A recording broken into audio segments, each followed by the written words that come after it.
occurred to me that almost every important tradition in the world has a map of the people's sexual history. Because there are actually two things that make a great civilization. It is where the people build their toilet and how they make love.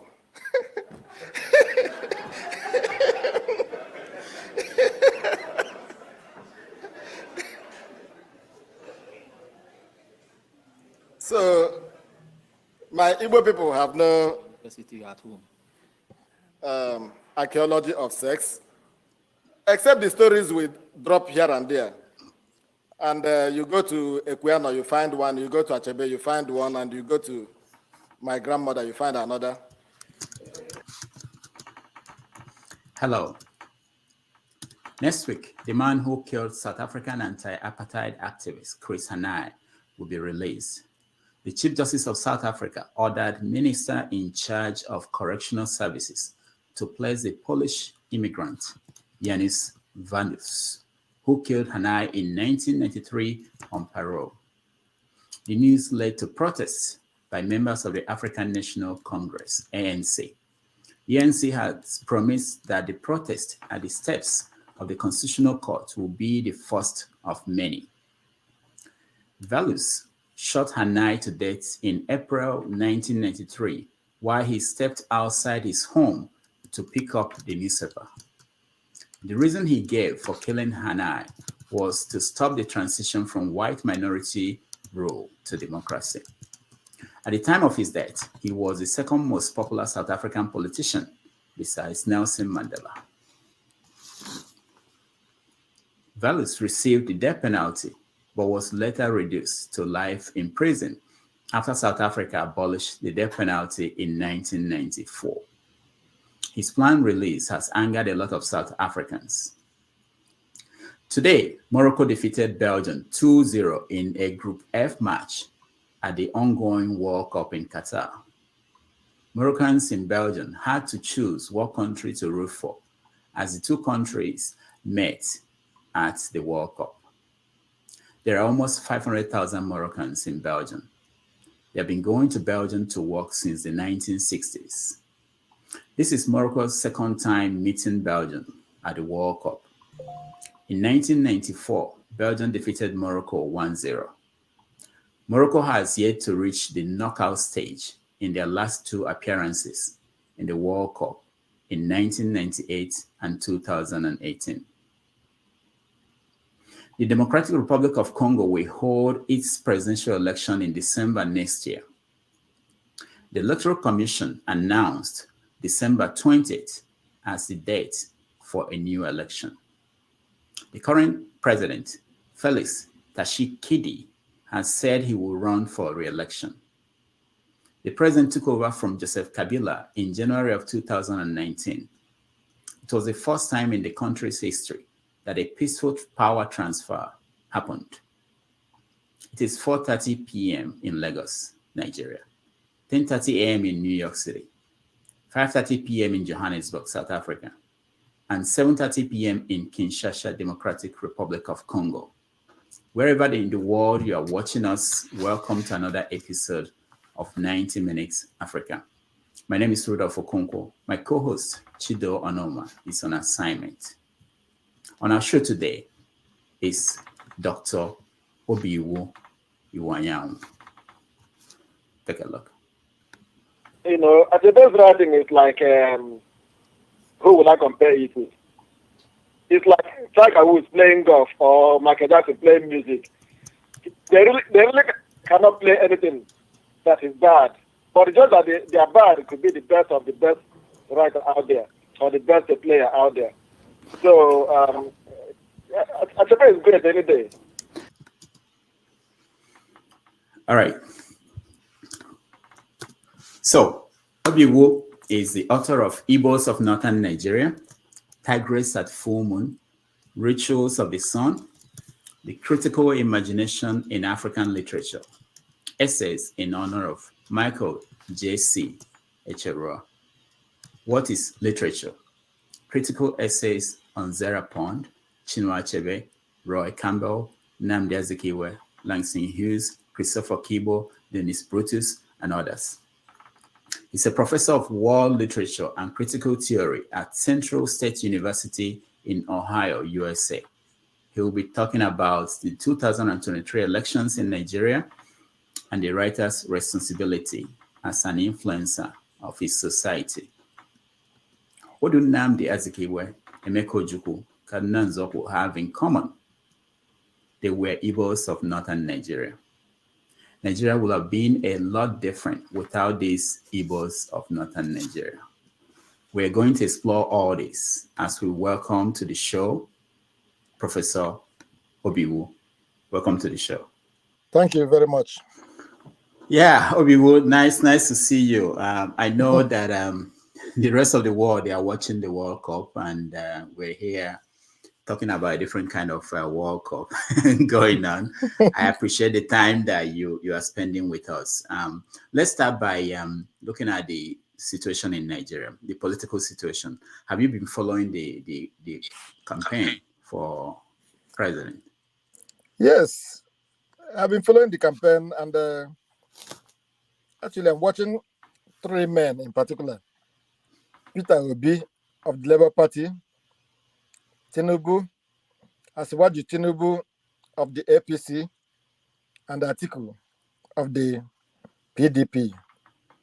Okay. And I'm very impressed with Peter Obi. I like what he's doing.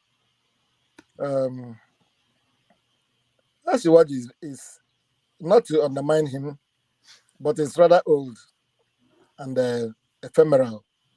Atiku has contested for presidency for 5 times. This is about his 6th time. And he ran the last one thereabout with Peter Obi. Now Peter Obi is going for presidency with Dati Ahmed. I think they should give youth a chance. Peter Obi is a young man, and as a governor, we knew what he did. So as president, we know what he will do. So that's how much I've been watching him. So you're rooting for Peter Obi, is that? Yeah, I'm rooting for Peter Obi. I'm obedient.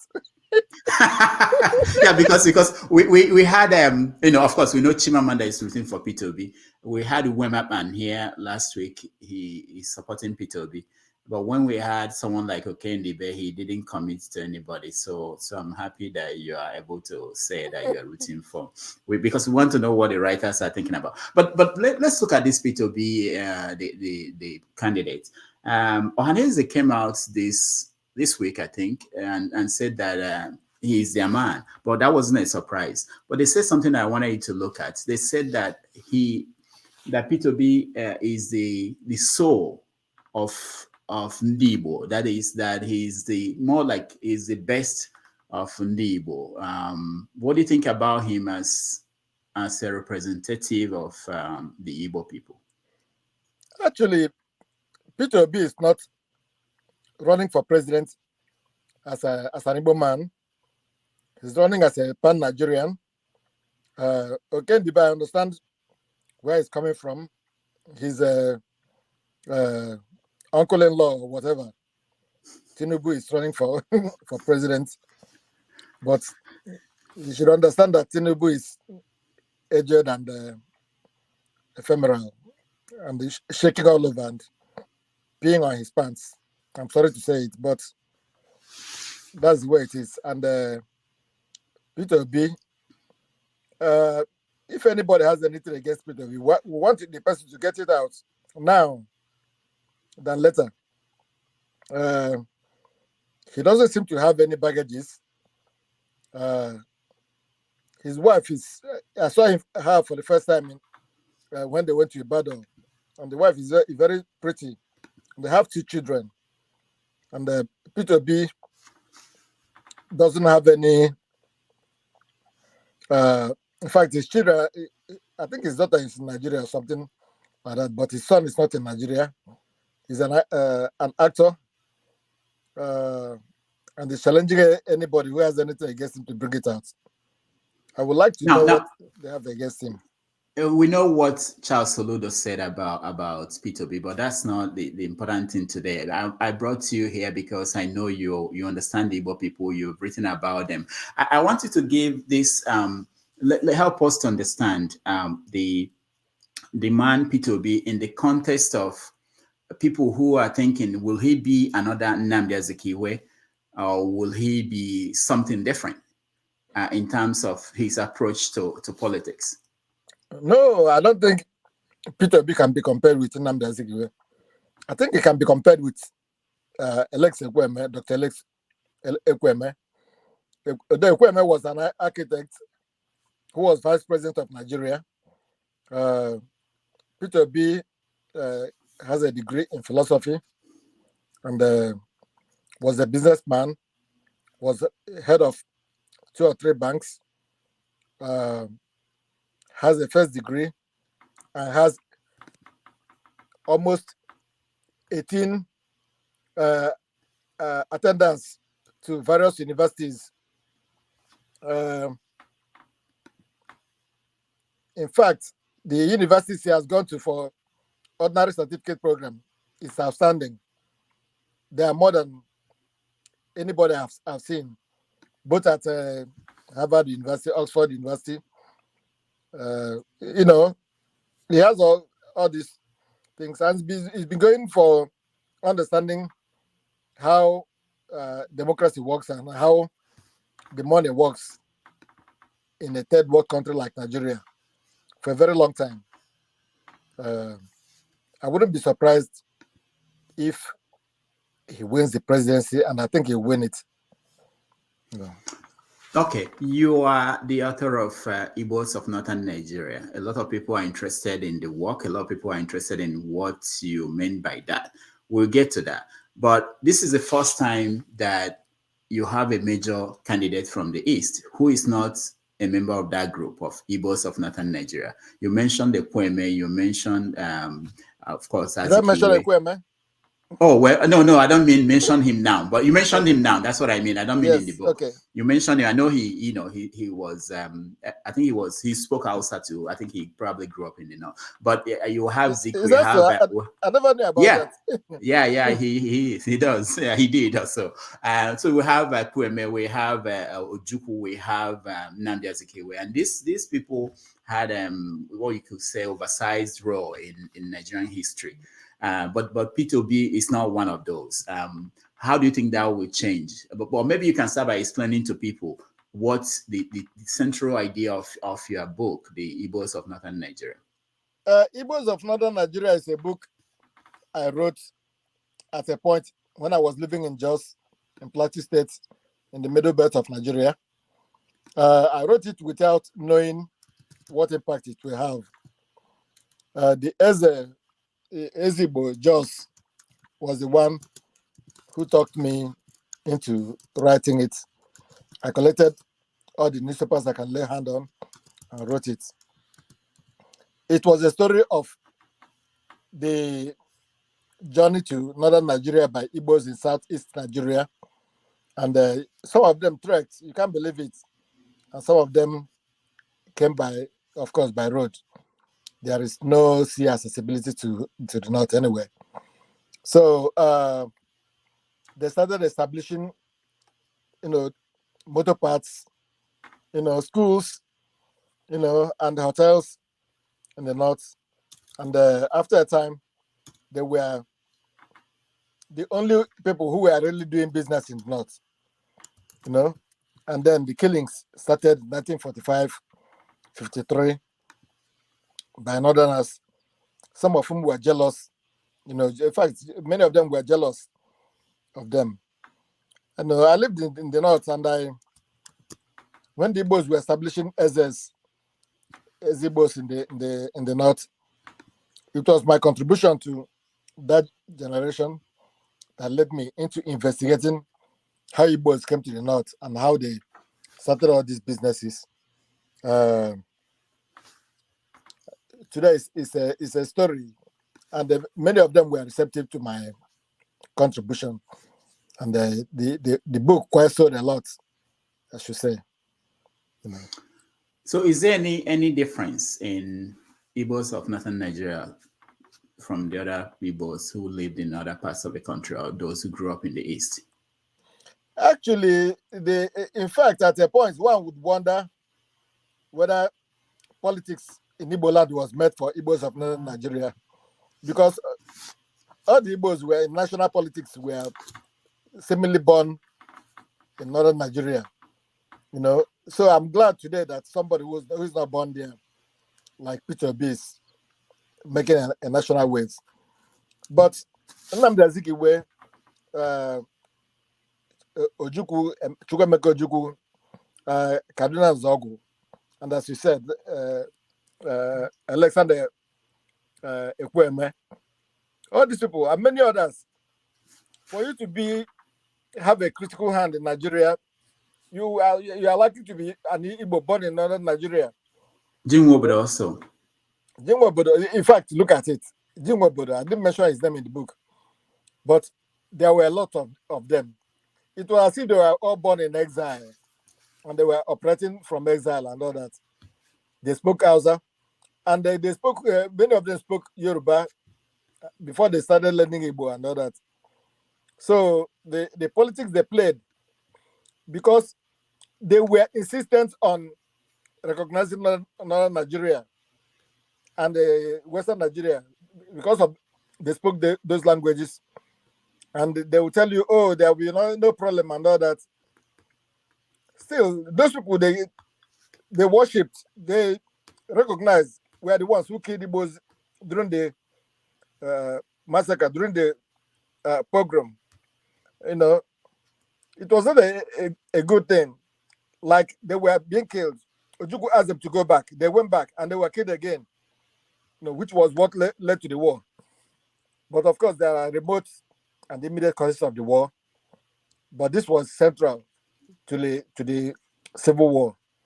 I'm glad Peter B is not one of them, though he has a central vision of Nigeria.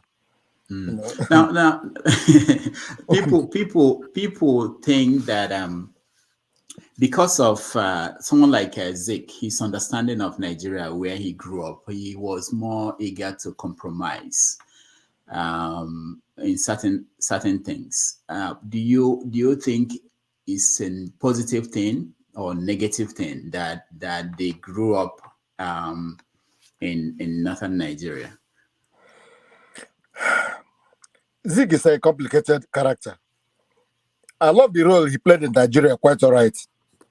But I'm not about to excuse everything he did. As Ojukwu learned very bitterly, even though he came after Zik. I think Zik was his godfather, so to speak. But I would like them to be a bit dispassionate, to be a bit removed from the fact that they were born in northern Nigeria, and look at Nigeria again. And if Nigeria is important to be recommended, then they should recommend Nigeria. I want a Nigeria as a federated country, so that anybody who is recommending anything to the Igbo, to the Yoruba, to the Hausa, they will recommend it as a federated country, not a place you must go and live and die. You know, I lived in the north for 10 years myself, for 11 years. I had a bit of the experience they had.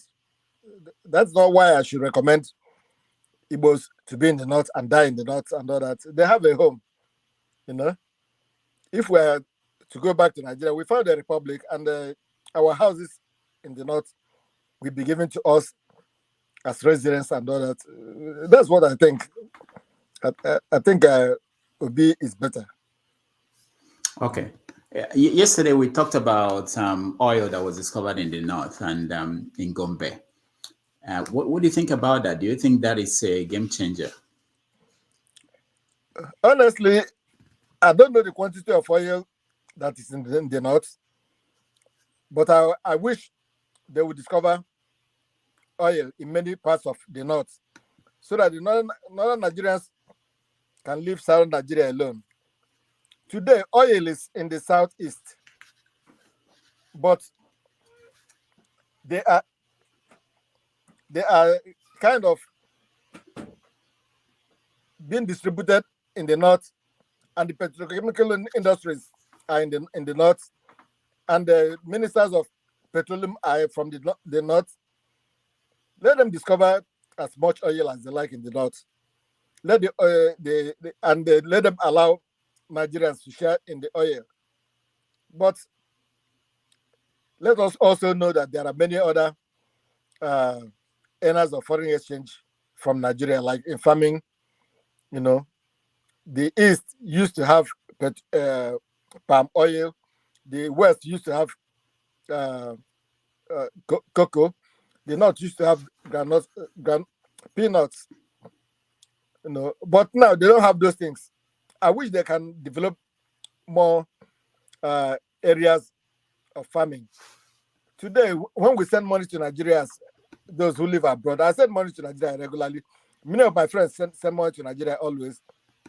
That's about a capital income compared to the oil that they are struggling for, 30 billion naira. Come on, 30 billion naira. Some other countries are manufacturing shoes and clothes for over 30 million naira, 62 million naira. So I think they should. Yeah. Okay. All right. Last week we had Uwem Akpan. You know Uwem Akpan. Yes. Yeah.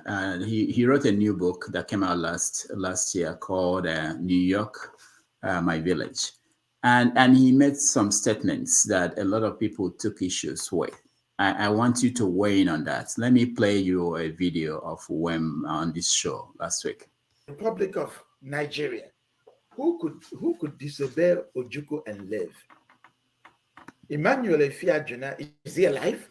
Such an icon, a winner. Is he alive? He couldn't. So Ojukwu was not someone you could disobey. Biafra was a terrorist state, especially in minority lands. I'm sorry to say this, but this is our story. And anybody who is sincere, you should ask your minority neighbors. If Rudolph, if you know minority people here, apart from Uwem Akpan in the US, ask them what they feel about Biafra. Our people just sit down like this and look and say, what is this? No, Biafra was evil, unqualified evil in minority lands. It was so bad we can't even talk about it. All right. So what is your take on that? Honestly, I have been keeping my quiet, trying to maintain civility, not to talk about Uwem Akpan as a writer.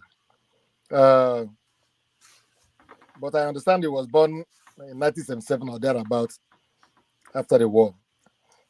So all these things he's talking about, I think, is reported to him. For instance, was it Ojukwu that killed Ifajuna? Ifajuna was the one who surrendered Biafra and lived long after Biafra. You know, so did Ojukwu kill him when Ojukwu came back from exile? Anyway, I understand what Uwem Akpan is saying. No, hold on. Are you saying Ifajuna was he not killed during the war? Effiong, Philip Effiong. No, he wasn't talking about Effiong. He was talking about Ifajuna there. Okay.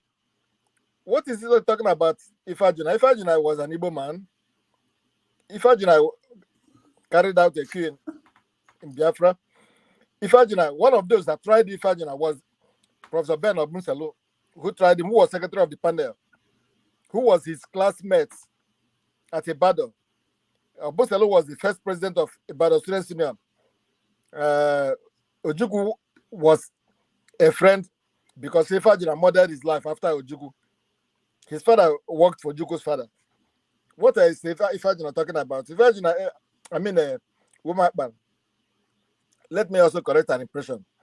I said 30 million naira. I meant 30 billion naira and $30 million, you know, Nigeria's earnings from oil. But our friend Uwem Akpan doesn't know what he's talking about. If Ifajuna was killed in Biafra for carrying out a coup, I wasn't there. But what would Uwem Akpan have against that? Let Uwem Akpan talk about things he knows. I know he's a good writer. I know he makes name from writing, but he shouldn't be talking about things he doesn't know at all. Okay, let me play you another part of the video where he talked about let's see if this is the right one. It's not, look, I've told you I've done this research for 30 years. I even want to tell you that there are people of the generation of, let's just say Achebe generation, a Kweme generation, the leaders back then, they knew exactly what happened to us. Most of them knew about it. They knew what happened to us. This is why it's been very difficult for the Igbos to talk about the minorities. They always skip it, because if you say Yoruba, Hausa, it means that these were the ethnicities that basically formed the Nigerian army. If you say against Igbos, the Igbos are the victims. Once you introduce this minority thing, and you see that there's no crime Nigeria committed on the Igbos that yeah, he's saying that there's no crime that Nigeria committed on the Igbos that the Igbos did not commit in minority areas. And that people like Achebe knew about this story, and that he researched this story for 30 years. Do you think that the minorities they have a story here? Do you believe them? Well, the Igbos may have had a hand in what happened to the minorities. I don't know to what extent. And the researcher for 30 years doesn't know to what extent. When you research, you have to have a bent. You have a voice bent. You have a bent of your knowledge. So whatever you hear, you add 2 and 2 together, or not. So he's been doing a lot of miscalculations in his research. His research starts from the point of view that Igbos intimidated minorities, or cajoled minorities, or killed minorities. So all the research he's doing is bent on this singular fact. But Igbos were fighting to extricate from themselves from Nigeria, from the hands of the Hausa. In fact, when the Hausas were killing Igbos, the Yorubas in the West had a hand in killing Igbos who lived in Lagos and Ibadan, even though they were not the ones who started this thing. It gets complicated. At the time, you start thinking, will the Igbos start targeting Yorubas or something like that? But no, it is just that when a killing like that started, you have to try to push out the Igbos from their own place to take over their property. So maybe Igbos were also trying to push out the minorities in the East to take out their properties because they have lost things in the West. Let me tell you. What's his name? The man from what's his name? I've forgotten his name. From where? From River State. From Ken Saro-Wiwa. Ken Saro-Wiwa. Ken Saro-Wiwa. He was educated with Igbos at University of Lagos. He ran to University of Nigeria during the war. He found his wife at University of Nigeria, even though she was a Rivers girl. But Ken Saro-Wiwa ran out of University of Nigeria in the night to go to join Nigerians, to bring Nigerian soldiers back to Bonny. He was made an administrator of Bonny. But Ken Saro-Wiwa, many of his older brothers were serving at the cabinet of Nigeria with Ojukwu. When he targeted them after the war and started calling them vultures, those who served with Ojukwu and their children who are in the East or who are in post-modern Nigeria, started calling the Igbos. Would they not do anything? Ojukwu, because of that, could not listen to him. And he was targeting Ojukwu all along. Ojukwu turned around, said, and told him, Ken Saro-Wiwa, go and look for whoever your father is. I don't know him. You don't look like me. In fact, when others are standing up, you are kneeling down. That was the first time Ojukwu replied to Ken Saro-Wiwa. And he was killed by Abacha, a northerner whose people were killing the Igbos. It was not an Igbo man that killed Ken Saro-Wiwa, even though he was an Eastern minority. Ken Saro-Wiwa died badly. I don't celebrate it. He was my friend. But that's how this has happened. If Uwem Akpan wants to be like Ken Saro-Wiwa, let him be like Ken Saro-Wiwa. Let him fight Igbos. Let him revenge against Igbos. Let's see if he will live or if he will not die like Ken Saro-Wiwa. I'm sorry to say it, but many things happened during the war. It's not anything we can continue to cry about. Yeah, but do you think that there will be healing if the minorities? It's not just Uwem, because I've heard from so many people from that area who were saying that they had stories similar to what Uwem wrote in the book.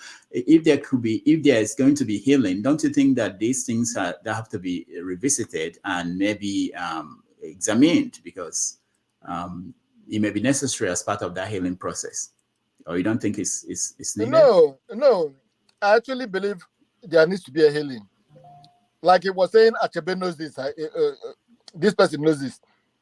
If Achebe knows what the Igbos did to his people, what will Achebe do? Ask me. Achebe will not do anything. Achebe will not march onto Ojukwu and tell him, leave the Ogoni people alone. You see, if there should be healing, all of us should forgive one another. All of us should apologize for what he did. They have their rights now. They are in command of their language and their people, so they should fight over their things. There is something about human beings. My parents had no hand in what happened to minorities. My uncle was killed, coming from Cameroon through the Calabar area. He was killed on the way when he was running. I think we should find a way to forgive each other and build afresh. As P2B is coming, I just hope P2B wins. Let us start a new Nigeria. That's what I think. Mm-hmm. Now, while we hope that the political process will go well and we have a leader who everybody will accept, we also know that there is an alternative process going on, and it's connected to what we're discussing about Uwem's idea. I mean, the people in the minority area. He raised the issue of, one is that writers, when they write the story of the war, they write from the perspective of the Igbo people. Like he mentioned Chimamanda's book, Half of a Yellow Sun, as an example of a book that totally ignored what the minority went through. But you can leave that aside. But you think about the alternative, which is the Biafran movement, which is still alive, and which is still in sometimes when you listen to the people who are advocating for Biafra, they also include the minority areas as part of Biafra. With people feeling the way that Uwem is feeling about the last one, how do you think that the new one will succeed?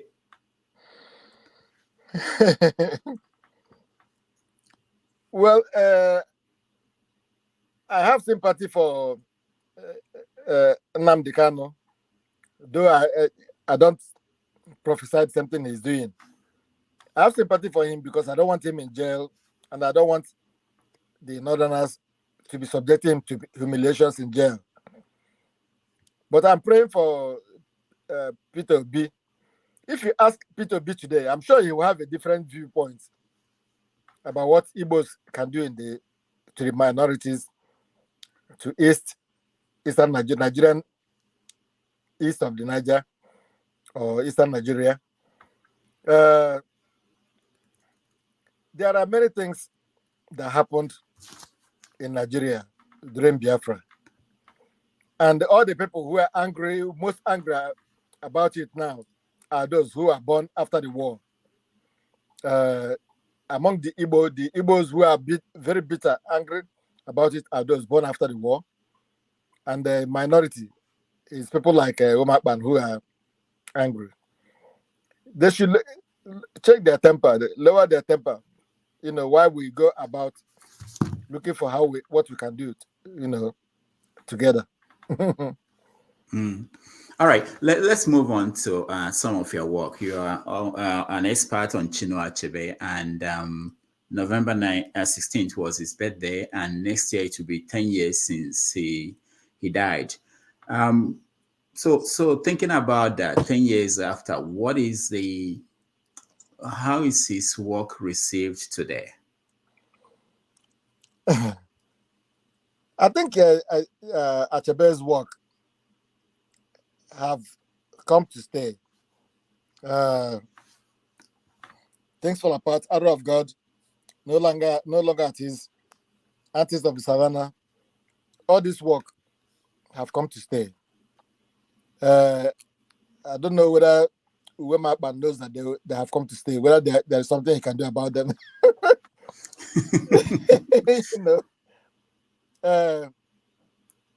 Chimamanda is writing very ferociously, and I've been reading some of her work. You may not know it, of course, or you may know it. Chimamanda is a friend of mine, and I read some of her work from Foundation.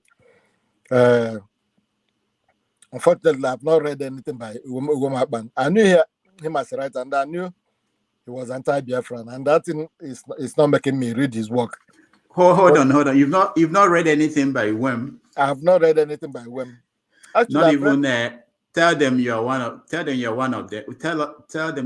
the short story collections. Yes, you didn't read that? I read a excerpt of it from I think New York Times. New Yorker. New Yorker, yes. Yeah, but they were not anti-Biafra. They were not talking about Biafra at all. They forced. Yeah, but the one I read was not anti-Biafra, but I knew that others were anti-Biafra. So I've not read them, and I studiously did not read them, because I don't want to be reminded of things that make me angry. I just think, one should not be feeding himself. Chimamanda has been writing about Biafra in a revised way. The way Chimamanda writes about Biafra is not the way Achebe writes about Biafra. So I hope some of them can tell all their messages, can look at the war and its effects as what happened in the war. Who are we going to blame? If you are angry about it, are you going to kill the Northerners? I just remove my hand from there. I don't want to be involved in it. I just hope there will be a new Nigeria that will, cater for our interests. Everybody's interests. A new federated Nigeria. Unlike what Uwem Akpan writes about, and what I think you can make a federation from what Chimamanda is writing about, actually, than what Uwem Akpan writes about. For those of us who are reading, who are diasporists, I wrote Igbos of Northern Nigeria as a way of telling the Northern Nigerians. In fact, a professor, Prof. Ibrahim James, professor of history from University of Jos, met me at First Bank in Bauchi Road one day and told me, he asked me, how did you come about Igbos of Northern Nigeria? I told him, well, I've been living here and I see what's happening. He said, that's magical. So that's magical. That he wished he could write a book like that. That's it. He's from the Zango Kataf area, Southern Kaduna. And I look at it, I'm not particularly happy about what they do to the Igbos, but I'm looking at how some justice can be tempered with mercy. Anyway. Now, in general, looking at African rights, or Nigeria, if you zero it to Nigeria, what are the trends? What do you think about a writer like Kweke and Emezi? Akweke, I've not read anything by Akweke, but Akweke, was it the one in Lagos who is in US now? Yeah, well, I don't. Yeah, she. I think. Yes, the one she's everywhere. The one with Chimamanda. Okay, yeah, exactly. Yes. Yeah. Okay. The girl is. You've not read the Freshwater? I think I've read it. I think I've read it, but the thing is, I don't know what to say about her. Yeah. She's a good writer, but the way she takes on Chimamanda, she has no love lost with Chimamanda. But it's common in literature. I mean, we've had Achebe and Shoyinka. We had different people fight. I mean, you are expert on Christopher Kibo and other people. It's part of no. She's not like them at all, because Chimamanda was doing something to favor her, but she was always doing something to disfavor Chimamanda. I think her own politics is the politics of gender. That's why I've been having difficulty talking about her. She should, in fact, let her stay. I don't want to talk about her. You don't know what you would do to offend her, or what you would do. It's not easy to love her work. She's always suspect. Everybody's a suspect. She's looking at everybody as a suspect. She carries her war on gender against everybody. Everybody. Igbos and non-Igbos alike. If you don't support her, or if you don't believe in her sexuation, she will carry a war against you. Let me just leave her alone. All right. So this is your latest work. I have it here. Yes. What is poetry? Critical essays on Zara Pond, Achebe, Roy Campbell, Nnamdi Azikiwe, Langston Hughes, Christopher Kibo, Dennis Brutus. So, what is the state of poetry in African writing? Are there still poets out there? I noticed you don't call her Archaeologist, huh? Oh, Archaeologist. So okay, I don't know who he is. Well, many people don't know about him, but he's the second human being on earth to write poetry. After who now? The first person to write poetry. He is the second person. He's also, he wrote for marching band and several stylists in poetry. And in fact, I see lines from him that I think Okibo may have read. So I decided to study him. But I wrote about those poets from all over the world, if you like, to show that there is something that is going on in poetry, that the style of poetry in Nigeria and the style of poetry in America or Britain are not very different from each other. Of course, you see the language and understand this person is an Englishman, this person is an American, this person is a Nigerian. But their poetry speak to the same forum and the same people. So if you have somebody who falls in love in Nigeria, it's not different from somebody who falls in love to an American. The three as a metaphor of love of women is something it is in America and something in Nigeria. So that I think it appeals to Okibo the same way as it appeals to Pound. You know. That's what the point I was trying to make. Okay. Let me, because I'm interested in Christopher Kibo. I'm sure you are aware of Ale Mazuri's book on him, The Trial of Okibo, and what do you think about that? Because it's a question that intellectuals are continuously being asked. Why they don't risk it all?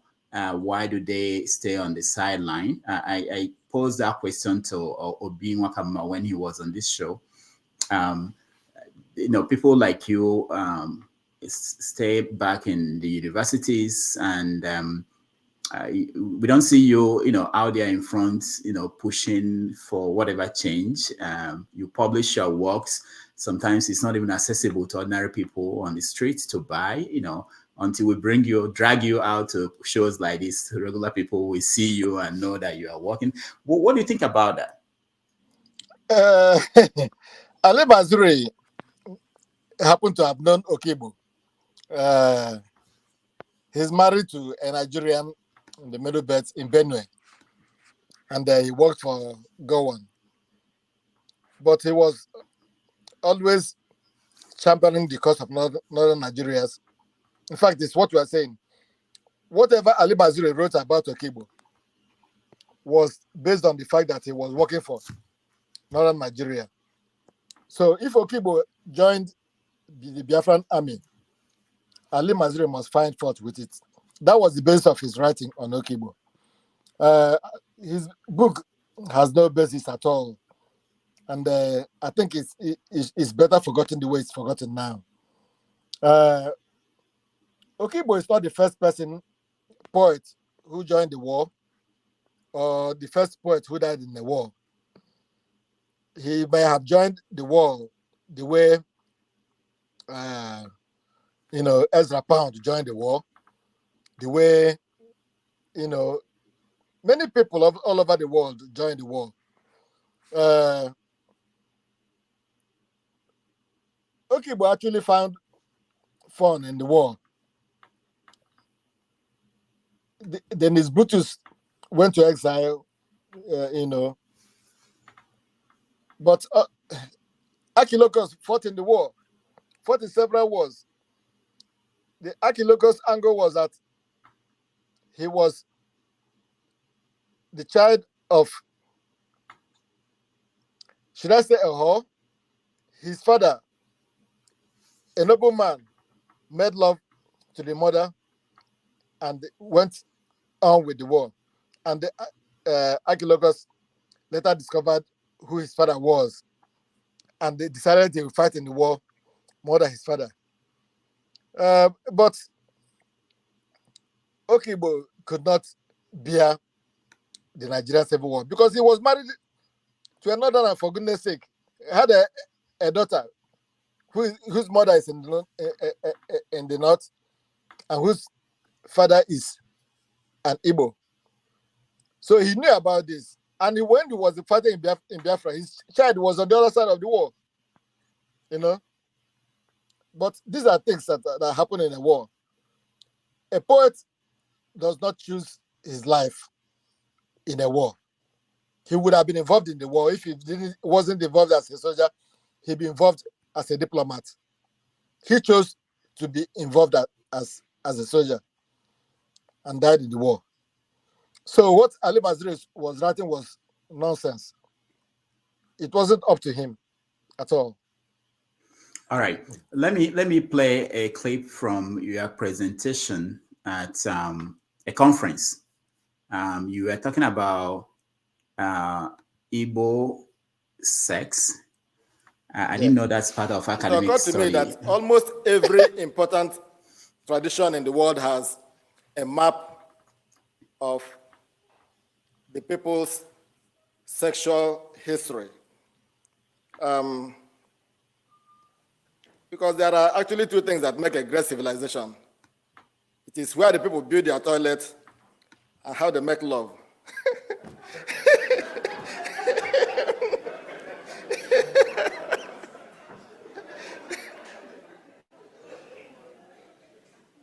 So, my Igbo people have no at home. archaeology of sex, except the stories we drop here and there. And you go to Equiano, you find one. You go to Achebe, you find one. And you go to my grandmother, you find another.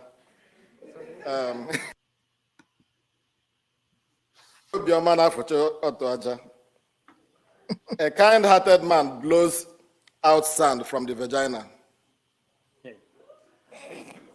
A kind-hearted man blows out sand from the vagina.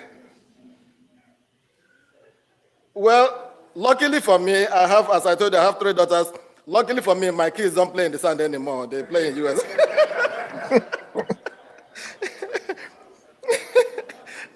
But I played in the sand, so it was easy to know how that happens. All right, Professor Obiwu doing his research. Let me get. There's something very important here. Oheto, you know Oheto, the Yes, writer. yes. Yes, I met him at Harvard University during a conference. I think Christopher Kibo conference, and he said to. Have you forgotten I was in this? I was in the same room with you. I know you were. I know you were there. Yeah, I know you were there. So there was something that interesting that happened there. He met Chimamanda for the first time, and he said something. I don't know if you remembered.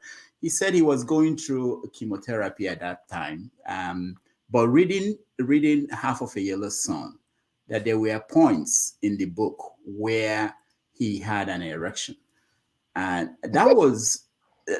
That was interesting because in your presentation there, the African Studies, you were talking about Achebe's generation and how they handled the issue of sex in literature. Can you talk a little bit on that? Oh, I was trying to say that the Achebe generation were trying to handle sex in literature as if it was not there. So when they handle sex, you don't feel anything. You know, it's a story somebody tells you, or a story they had from their mothers. Like if you touch her waist, she says don't touch. If you touch her hand, she says don't touch. If you touch her back or whatever, she says don't touch. When you touch her waist bead and all that, now you don't feel anything from that.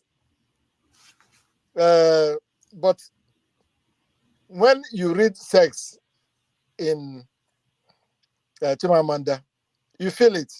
That was what Ezenwa Heto was talking about.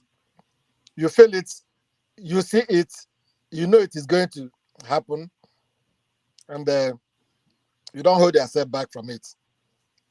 Mm. When you even Shoyinka, you see it and he describes it, you don't feel it, and it passes.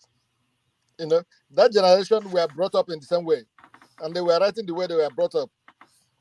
Unlike my generation, I think my generation or maybe Chimamanda's generation, because my generation, I don't know who was writing. Chimamanda's generation describes it intimately.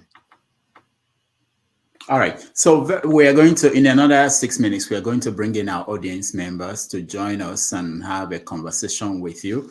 But as we wait for them to come in and we get to that, let me ask you. So in general, when you look at how things are going in the publishing industry for Africans, what is your take? Do you think that things are going in the right direction or in the wrong direction? The writers who write mainly in Nigeria, I don't know how their work is being promoted. But it's those who publish abroad in Europe and America. Some of them are going back home to be republished by those in Nigeria. But they're doing well. They're doing well. I'm impressed with the way Chumada is writing, with the way Uwem Akpan is writing.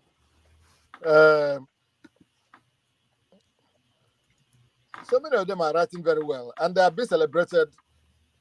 They are getting a new prize these days, unlike the prize Achebe's Shoyinka generation got.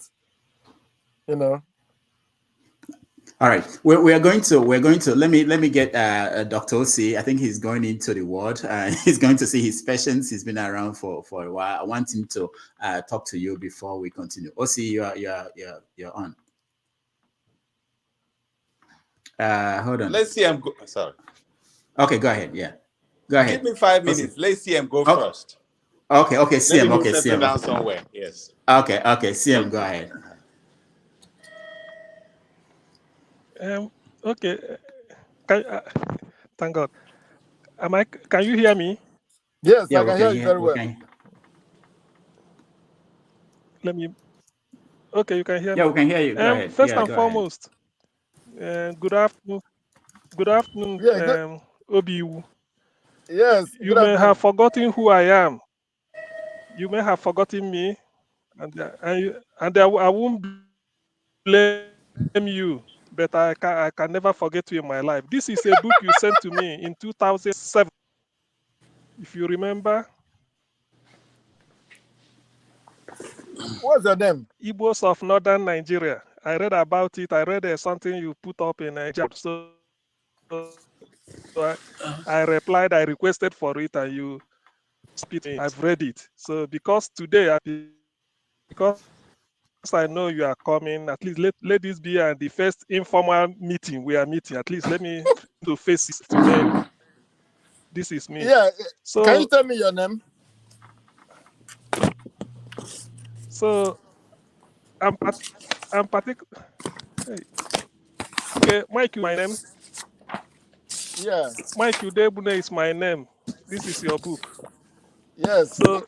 So what I like about this book, Rudolph will permit me 2 minutes. Chapter 8. Okay. Persecutions and triumph. The story was told that at the end of the Civil War, at the end of the Nigerian Civil War in 1970, many people outside Nigeria thought the Igbos were finished, both physically and spiritually. So as the war ended, revival began to troop back to the cities across the country. Everybody marveled. But where are the people coming from? They asked. But non-Igbos can be awestruck only because they are not Igbos. Everyone who has accepted his fate without complaining can overcome it. The Igbo survival instinct runs deep down, as they say. This is because every Igbo man grew up drinking from the perennial grief and tells of those that flow from the mother's tears, words and milk. Even from the womb, the Igbo fetus learns the meaning of persecution from the seasonal fast and irregular heartbeats of the mother's blood and fluid are pumped into it. He is born prepared and ready to live in a hostile world. He is a victim of history, and the catalog of persecutions against his kith and kin is familiar to him like this on his palm. In fact, this paragraph captures my fancy. Before you now went on to catalog from 1953, all the killings till 1994. So the question I want to put to you is, when you say everyone who has accepted his fate without complaining, what made you say that? Hey. No, it's not that you will not complain. It is just that you will have to bear it. I mean, who are you going to complain to? Who are you going to blame for your fate? And who are you going to kill in return? You will have to deal with it yourself. Those Igbos, I was a child in the war, and as I can see myself today, I can't kill anybody. I can't kill anybody.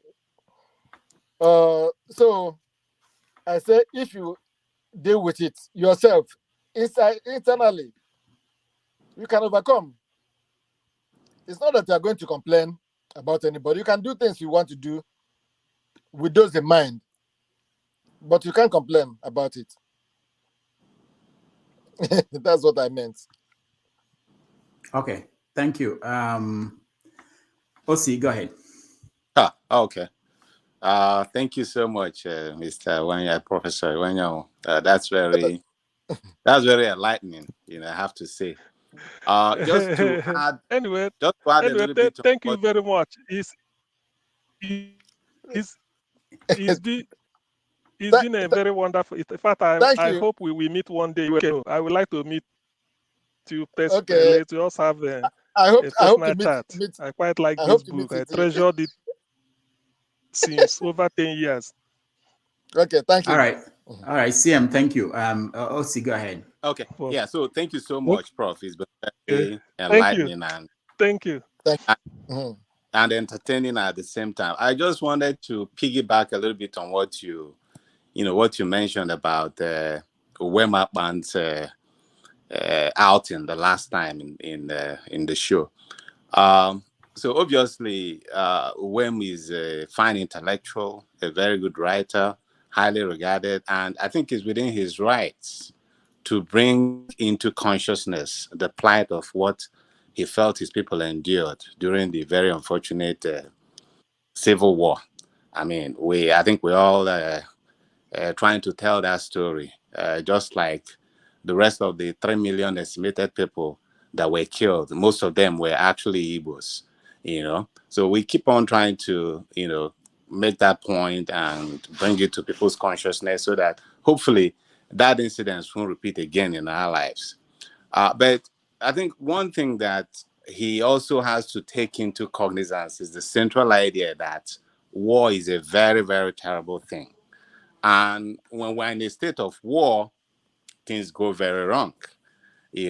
Part of the reason why that is the case is because during war, the worst of human nature comes out. And that's because people know that in that situation, they're likely not to be caught up with the justice system.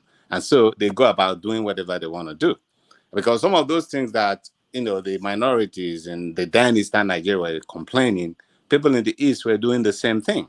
I remember my dad also telling us stories about the people they called the militias, which were just some kind of local gangs that organized themselves and they were terrorizing everybody in Igbo land, bringing it to the idea that in war, the rule doesn't apply, So, and it's not just in Nigeria, it's not even just in Africa. We know what happened with when the US invaded Iraq. We know the story about the abuse that happened in the Abu Ghraib prisons by people suspected to be US soldiers. It goes through the same narrative. And so when we situate it properly, I think we should start to really put things in perspective. I wrote an essay last 2 years and I called it Nigeria Kills a Mockingbird. And the whole point is the fact that our justice system is so perverted to the extent that when something happens, we don't really try to blame the people that perpetuated those tragedies. We try to generalize it. Just like, you mentioned those Igbos of Northern Nigeria, people like, when Nzogwa and his group went and, did all these coups and killed all those people, instead of just, focusing attention on some certain group of people that came together and decided that this was what they were going to do, they generalized it as this is an Igbo coup, and they started killing people from all over the place. I think that's the big difference between what happens in our society as opposed to the things that happens, say, mostly in the Western world, because they try to isolate the problem. They don't say, when a criminal goes, for example, to go and shoot somebody in the mall, they don't go ahead and kill everybody or the town that the shooter belongs to. They isolate the shooter and know that this is a problem. He didn't sit down with any particular group of people before he went out and perpetuated those crimes. So I think that even as was trying to make a point, as an intellectual, we have a duty to not muddy the waters, because it has a very, very far-reaching implications.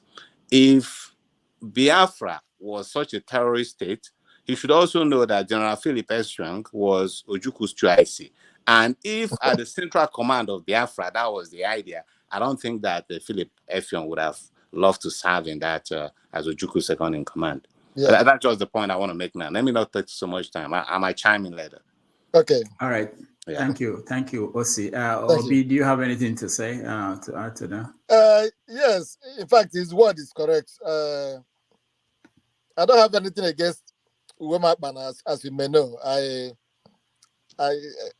It's better for me to wish him away than getting angry with him. What he says is what Igbos who are born after the war are doing today. In fact, in my village during the war, my village was organizing to kill their brothers who were stealing from them during the war. And if you go to a place like Jos, Plateau State, Dul Johnson, who is the writer today, professor, wrote a story about his uncle and the soldiers, Nigerian soldiers, who were, if they shoot you down in the war, your brothers will take you, pieces you, and roast your meat for them to find something to eat. Nigerian soldiers were eating their fallen colleagues in the war. That's as bad as the war could get. A lot of things happened during the war. But, I mean, other things you said are direct to the point. I accept what you said. Thank you. All right. All right. Thank you, Osi. Blessing. Blessing, you have to unmute yourself. Blessing is in Nigeria. She's joining us from Enugu. Blessing, go ahead. Unmute yourself. Unmute. Yeah, Blessing, we can't hear you. We can't hear you. We can't hear you, Blessing. Unmute yourself. Okay, maybe she should log off and join us again. Obi, let me ask you this: why she does that? There's been killings again in Enugu, of course, by the Fulani headsmen. Yesterday, Blessing reported about the incident for us in Enugu. What do you think about that? Why is it that there is no solution to this problem? And even the governor of Enugu State was seen celebrating somewhere. I don't know what he does. There's no sign that leadership in the Southeast are reacting to this. You see, this is about headsmen killing in the Igbo land. Some people in official position know about it. Anybody who claims they don't know about it is a liar. They have been killing. Some people know that they are killing, and that's why they are still there operating. But I just hope the Igbos can find out where they are or who they are and do away with them once and for all. Of course, in this thing, if you kill somebody, you are going to die by killing. I'm just afraid their life will go into it. And then we'll start crying again that Nigerians are being killed or non-Nigerians are being killed, because some of them are not Nigerians. You know. All right. Blessing, can you hear us? I can hear you. My mic is unmuted. Okay. All right. We can hear you now. Go ahead, Blessing. Good evening, everyone. Good evening. Yeah. Good evening. So I do not have a choice but to agree that sad as it is, all is fair in love and war.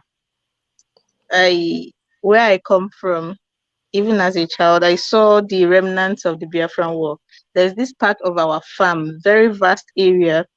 Till today, it is concrete. When I say concrete, since I was a child till today, nothing has been farmed on those lands.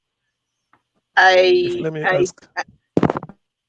I know that whenever I try to bring up this discussion with my grandma, there's this palpable fear. There's this regret and sadness. She lost her only brother in the war, and she has never recovered from it.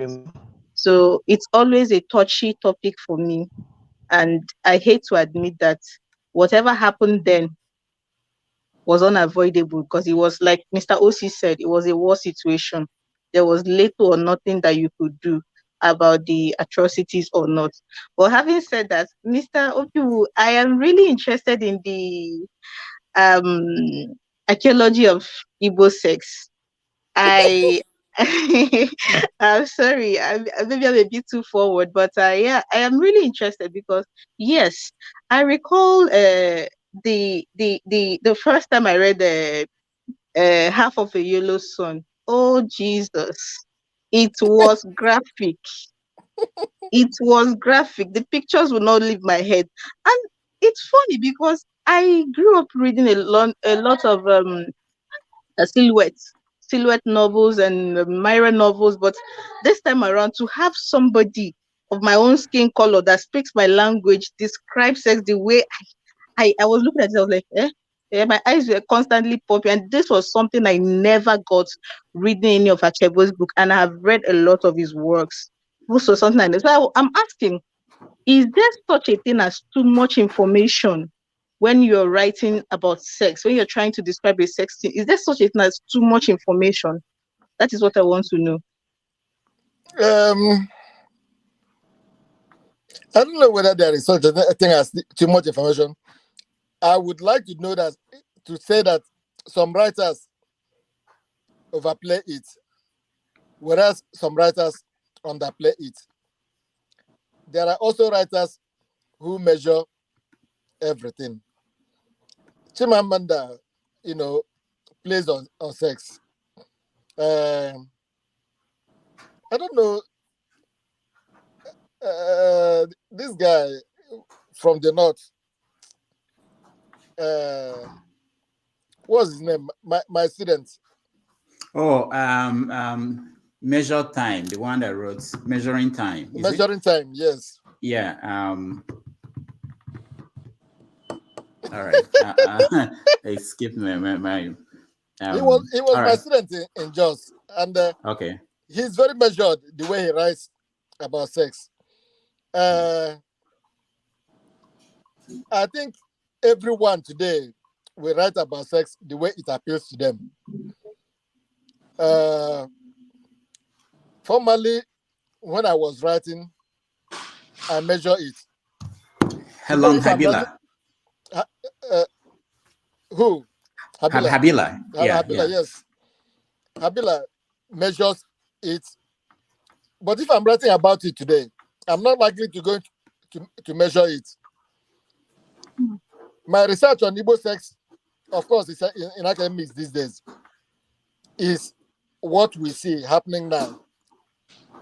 So I asked myself, what is the origin of Igbo sex? How did the people know that they can have sex? And of course, if you want to know the story about that, you go back to the folklore, folk tales.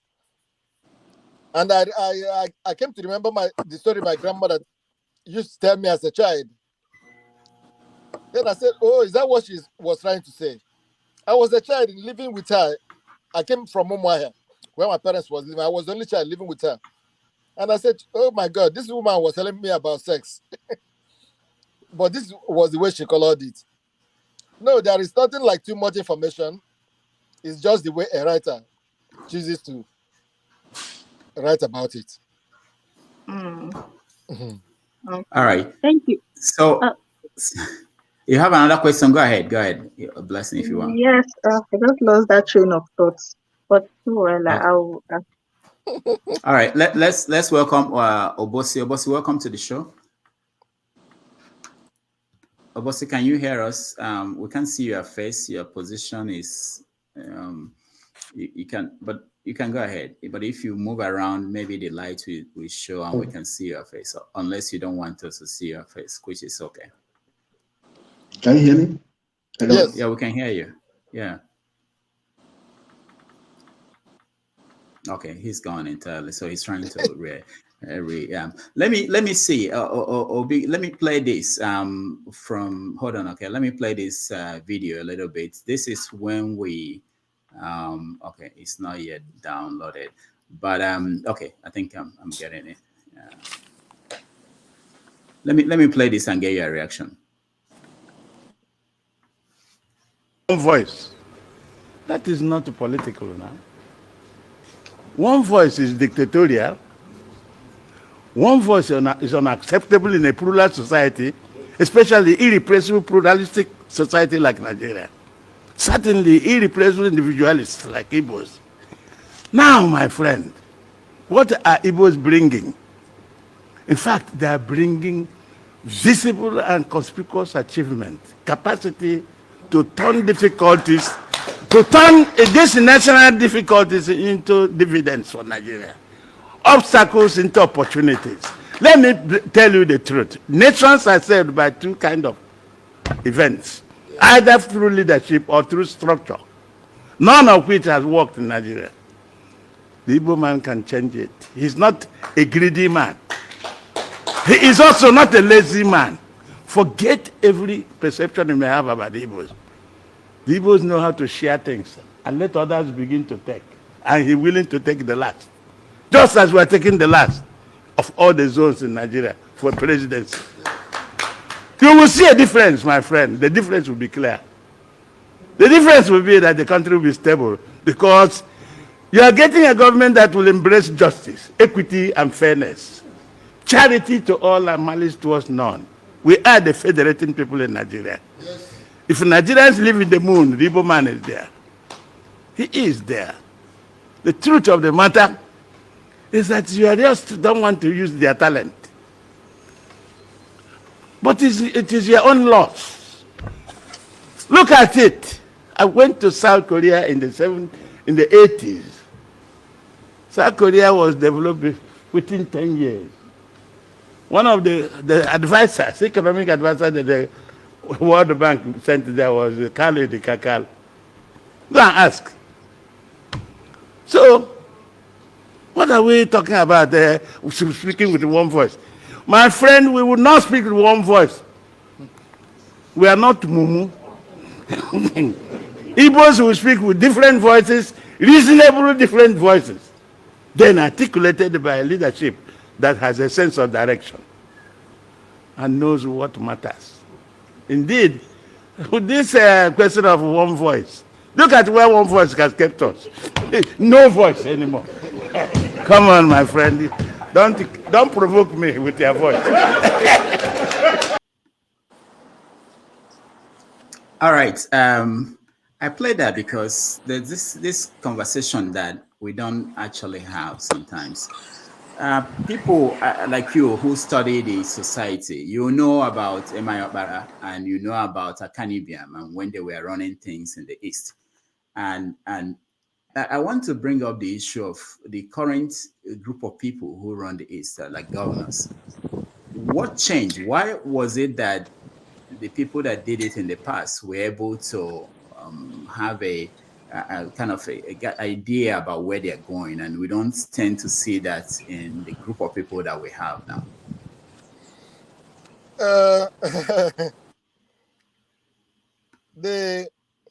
What he's trying to say, if you look at M.I. Obara, of course, he's an Umuahia man. I knew him very well. I was born in Umuahia. And the Afikpo man he talked about, those people had a singular mission. They were the first to go to school. So they were like pioneers. They were like pathfinders. Many of the people we have today, like the governor of Imo State, you know, unlike all the war happening in that used to happen in Anambra before, these people are not well educated. They don't, in fact, they are not as educated as some of us or the first generation. And as we say, half education is dangerous. You know, these people are not only half educated, they are using their education to mesmerize everybody. That is what he's trying to say. Of course, I know that the governor of Imo State put George Obiozo in the position he is today. You know, he put him as the president of Ohanese because he's son of Imo State to do so. I just hope he keeps on using his position, knowing how educated he is, and championing the cause of Ohanese. Education has, of course, education is not the cause of Igbo enterprise. In fact, Igbos have their enterprise and are using education for it. I just hope that people like Peter Obi and just like Alex Ekweme, who served as vice president and who was found nothing, you know, he was not a corrupt man. Peter Obi is not a corrupt man. If we have such Igbos, we will triumph again at the end. But today, we have so many Igbos, particularly the governors today here and there, who are just serving themselves and not the people. That's why we don't have any Igbo governor serving the people. Now, Soludo is messing around, even though he's a professor, he's well educated. I don't have much to say about it. All right, let's go to Ike. Ike is in Netherlands. Am I right? Ike, welcome to the show. Unmute yourself, and you have Professor Obiwu with us. You can ask him a question. Ike, can you mute myself? Okay, I did it already. Go ahead. You can ask your question. Good afternoon. Good afternoon, yeah. I happen to be in the beautiful island of Bonaire, but it's under the Dutch Royal Kingdom. I'm not in Netherlands, but I live in the island of Bonaire. Okay. I am very close to you, Dr. Damage, more than Holland. To Miami is 2 hours. I didn't know that. To Holland is 9 hours or 10 hours. So wow, okay. We are neighbors, okay? Okay. Yeah. I just came back from the church. I just want to get the lowdown of what is being discussed so that I don't just fall into unnecessary discussion. I don't know what was. If you can give me. Okay, all right, that's good enough. CM, do you have another question for Obiwu? Okay, CM cannot hear me. OC, do you have another question? Okay, OC, you're muted, so I didn't hear you. Go ahead. Okay, go ahead. Yeah, so just in line with what Prof talked about, you know, what is happening, the question asked about what is happening in Enugu now. Enugu is my home state. Can you hear me? Yes. Yeah, we can hear you. Yeah, go ahead. Enugu is my home state. So, you know, I tend to get a little bit emotional when I hear about what is going on at this point in time. And, you know, the most horrific thing about the whole thing is the idea that we know what the problem is, you know. Is either that we are not willing to solve the problem, or that we don't have what it takes to face it head on. And I say that, you know, being very careful here. A friend of mine, the brother got kidnapped not too long ago. You guys must have heard about the Nsukka, the Enugu Nsukka road now passing through which is like a death trap, you know, because, you know, every day the spate of kidnapping there is just out of this world. So the brother got kidnapped, and at the end of the negotiations, they settled for 5 million. And the son to the kidnapped victim, when he was actually directed to a hotel in Enugu to make the ransom payment. And when he got to the hotel, and this is directly from, family, of course, I'm not going to mention name. When he got to the hotel, he found out that, it was like somebody set up a shop there with many customers around because everybody they were all paying the ransoms. And the money, they weren't even in a hurry. They would sit down, calculate the whole thing, count the money, and then after that, they will make a call and the kidnapped victim gets released. I mean, this is happening in Enugu in a hotel. Now you tell me, are we trying to pretend that we don't know what that hotel, we don't know who owns that hotel, and we don't know that in the hotel's manifest you'll be able to see who checked into that room and paid for that room. Yeah. So what's the problem here? So again, it's either that we just don't have the political will to tackle it, or we feel like this is so overwhelming. Now the words in the street is that there's a big connivance with the security apparatus in Enugu, which, to the governor's, credit, is under the control of the federal government. You have the 82 division of the Nigerian army, then you have the police there, the police hierarchy. All of them are not under the control of the governor. So these things are, I don't think it's an isolated incident. What we have, Nigeria, somebody said that Nigeria is a vast crime scene. I think that's a very, very good description of it, because just like we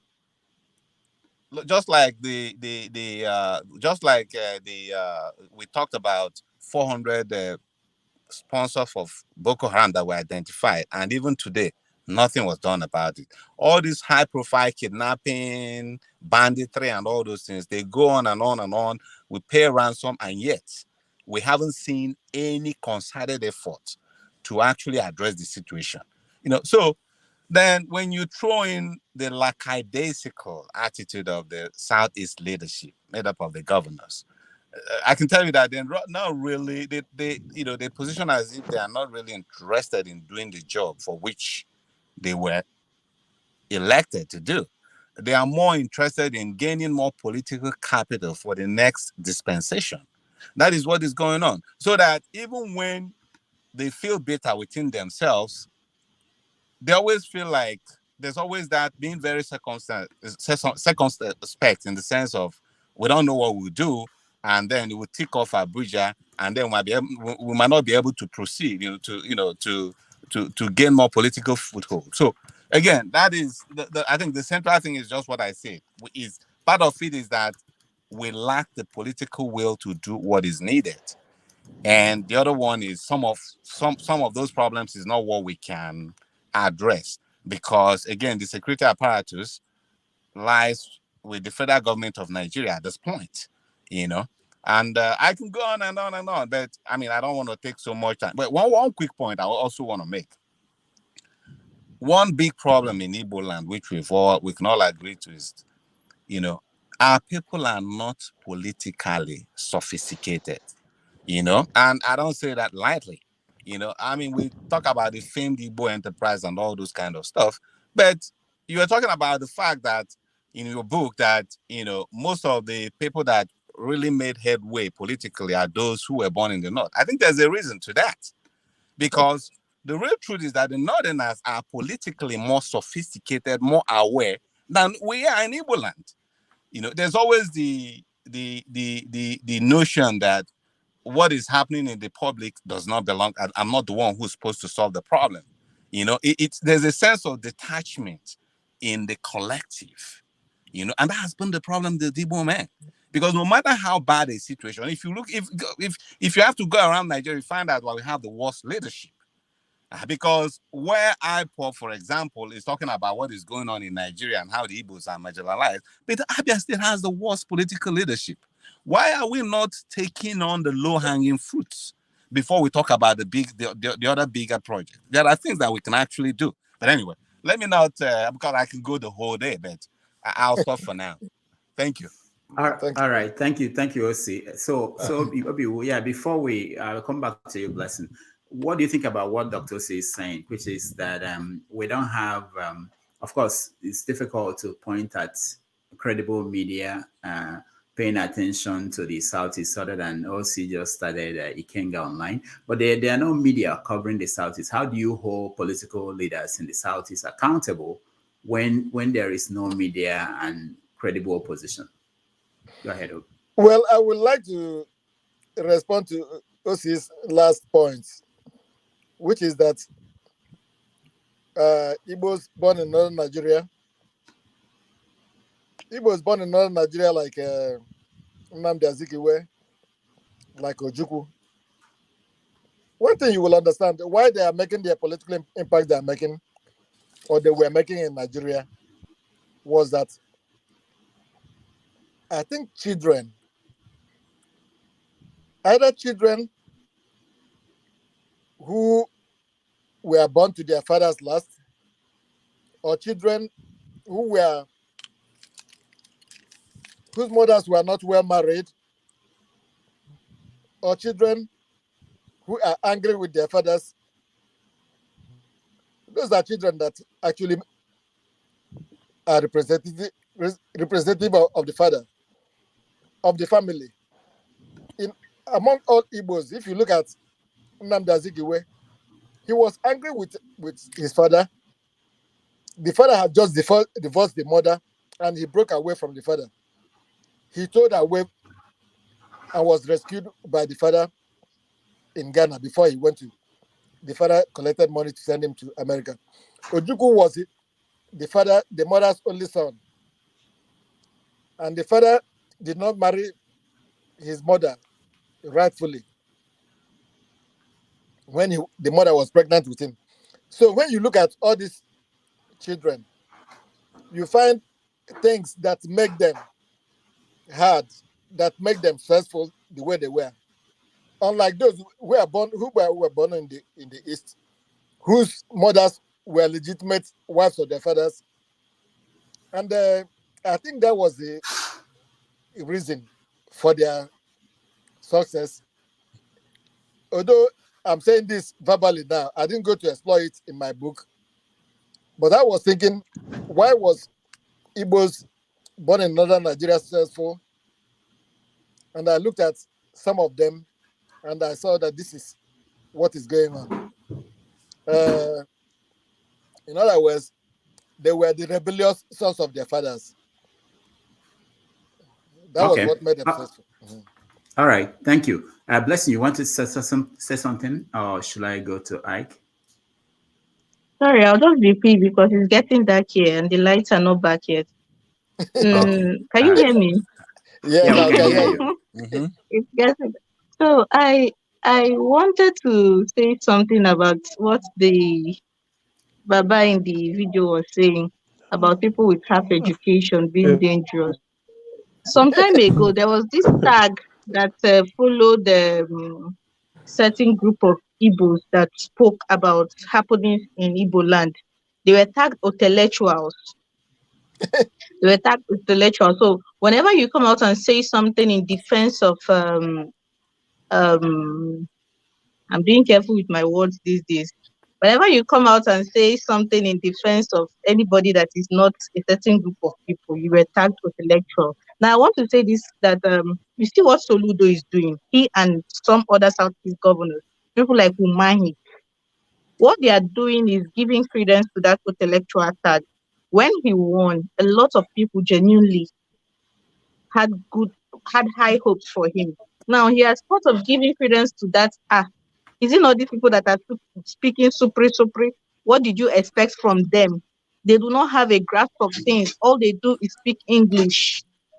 That was the intellectual tag, and he's giving credence to it.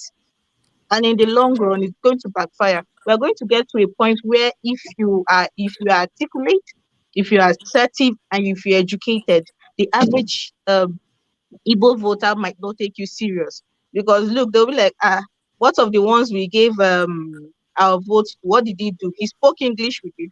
And when one of our own came out, he used his English and his pen to try to bring him down. That is what I wanted to say. Wow. Okay. Okay. And I never thought about that. Okay, Obiwu, what do you think? This came from the left field. I never thought about it that way, but I understand the point she's trying to make. So if Soludo should fail, it will be a disaster for people like you, Obiwu. Actually, Well, I'm trying to. Actually, later today, I will call a friend of mine who praised Soludo a lot because Soludo was his teacher at University of Nigeria. UN. So I'm trying to call him. I would now call him to ask him what he said about Soludo, because from everything I'm reading about Soludo, from Ngozi Okonjo-Iweala, from Ezekwesili, from different people, all of them have a theory about Soludo's character. And I think that is, I wasn't told about this at the beginning. So Soludo is suspect to me now. I want to ask the guy whether what he said about Soludo was all true or whether there was something he kept from me. You know. All right. Ike, are you ready? Oh no. I can if you're not, we can go on. I have a video. Okay, go ahead, Ike. Okay. Unmute yourself, Ike. You can hear me now? Yes. Okay, yeah. Okay. I was listening a bit when the professor was talking about the people that was. He gave example of Ojukwu. Ike, hold on. Can you turn down there is noise around you? Maybe. Sorry, let me turn it off. It's my wife in the kitchen. You can't allow me to do something. All right. The wife in the kitchen. At least she's not in the other room, you know.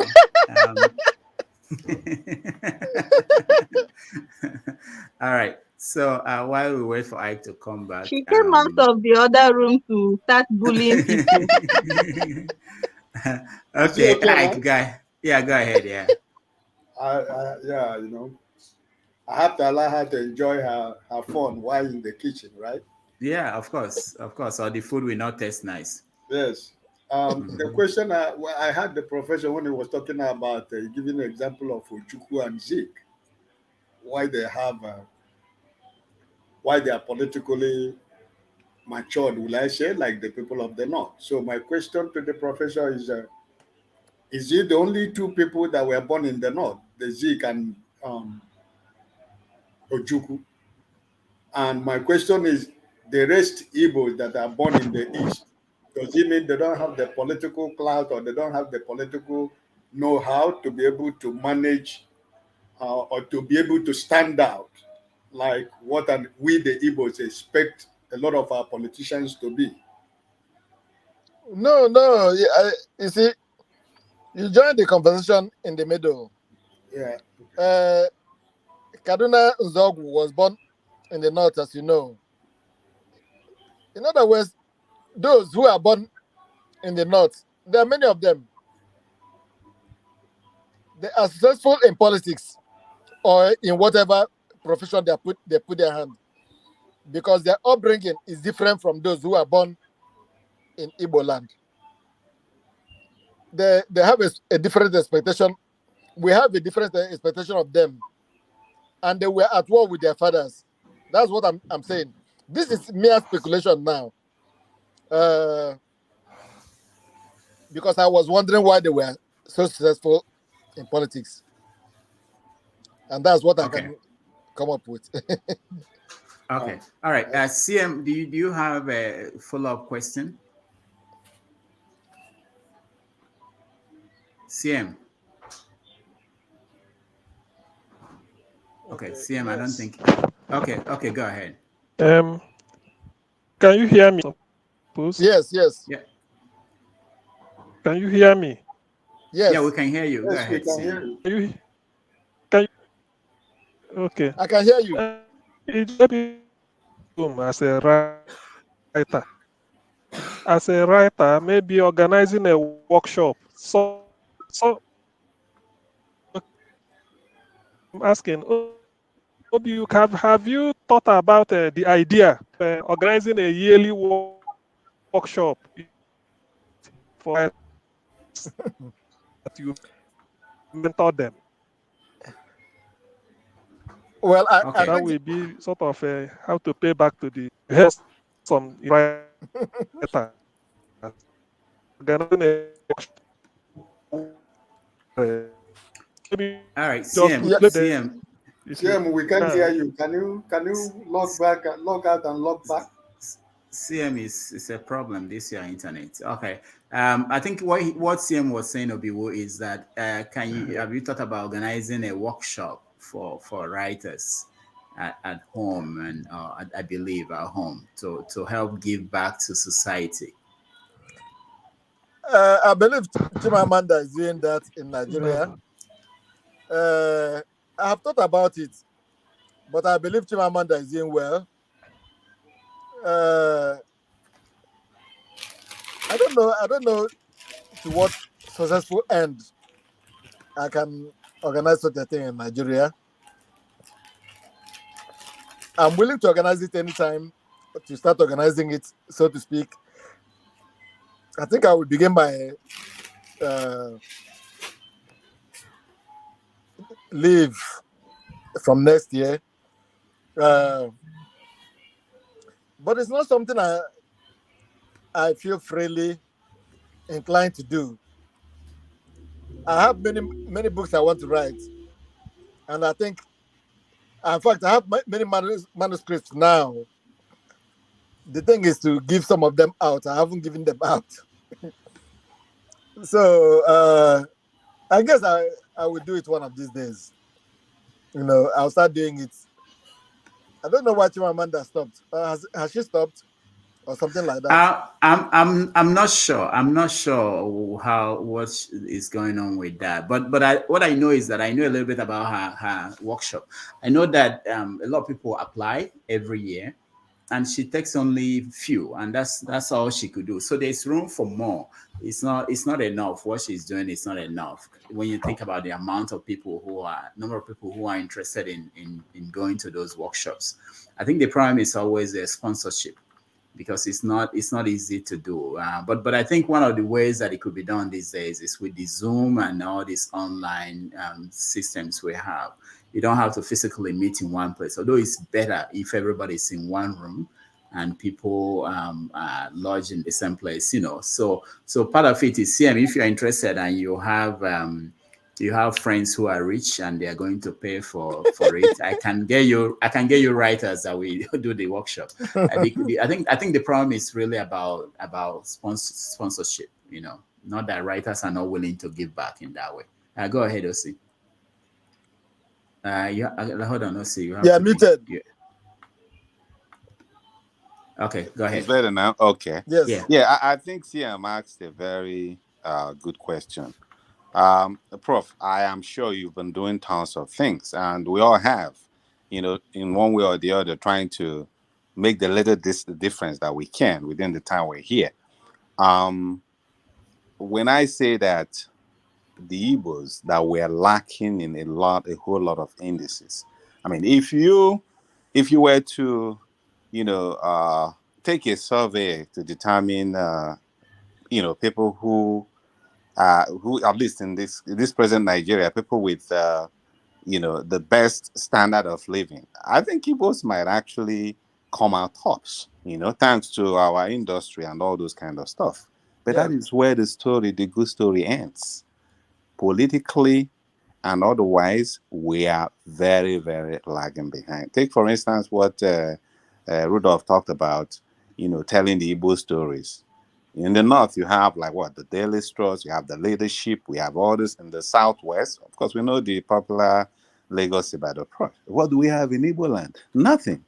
And it was that niche that we were trying to fill when we created the Ikenga, because there's just not people telling the Igbo stories. And you agree with me that there's a difference when somebody from the southwest talks about what is happening in Igbo land, Expectedly, there's going to be some bias. Part of it is not intentional. It's because they can't connect all the dots. They're not from the area. So what I'm trying to say in essence is that even though we're doing much, but I think we need to do more in terms of public enlightenment, in terms of coming together as a force to effect change. What do I mean by that? Like, we have the king. We talked about, I'm sorry, I hope I'm not sounding very advertorial, but somebody like you and a whole lot of others would be, you guys could be contributing articles. We're actually trying to launch what we call the King Literary Series, which is, the whole point is trying to bring the intellectuals, not the intellectuals, together, so we can start to address all these fundamental issues. What is happening now today is that the Igbo think tank is coming from Ariara and main market Onisha. That's the unfortunate things. Why? Because the intellectuals, maybe out of convenience or out of being afraid, are taking the backseat. So we'll have a situation whereby those who should keep quiet and need to keep quiet and not. Now, those who should talk are the ones who are mute. We have to turn things around by being more engaged, by networking within ourselves as Igbos who, we feel that, okay, we know better, we should do better, our society should do better. That's the only way I think we can make this difference. We're not going to be expecting people from the north, just, from the southwest, to come and do things. I was in a conference at the Wole Soyinka Center for Investigative Journalism. It's a CSO conference. I was the only one from the southeast in a room full of more than 30 people. And then we think that we are the creme de la creme of the society. The others don't. So all these things has to change, I think.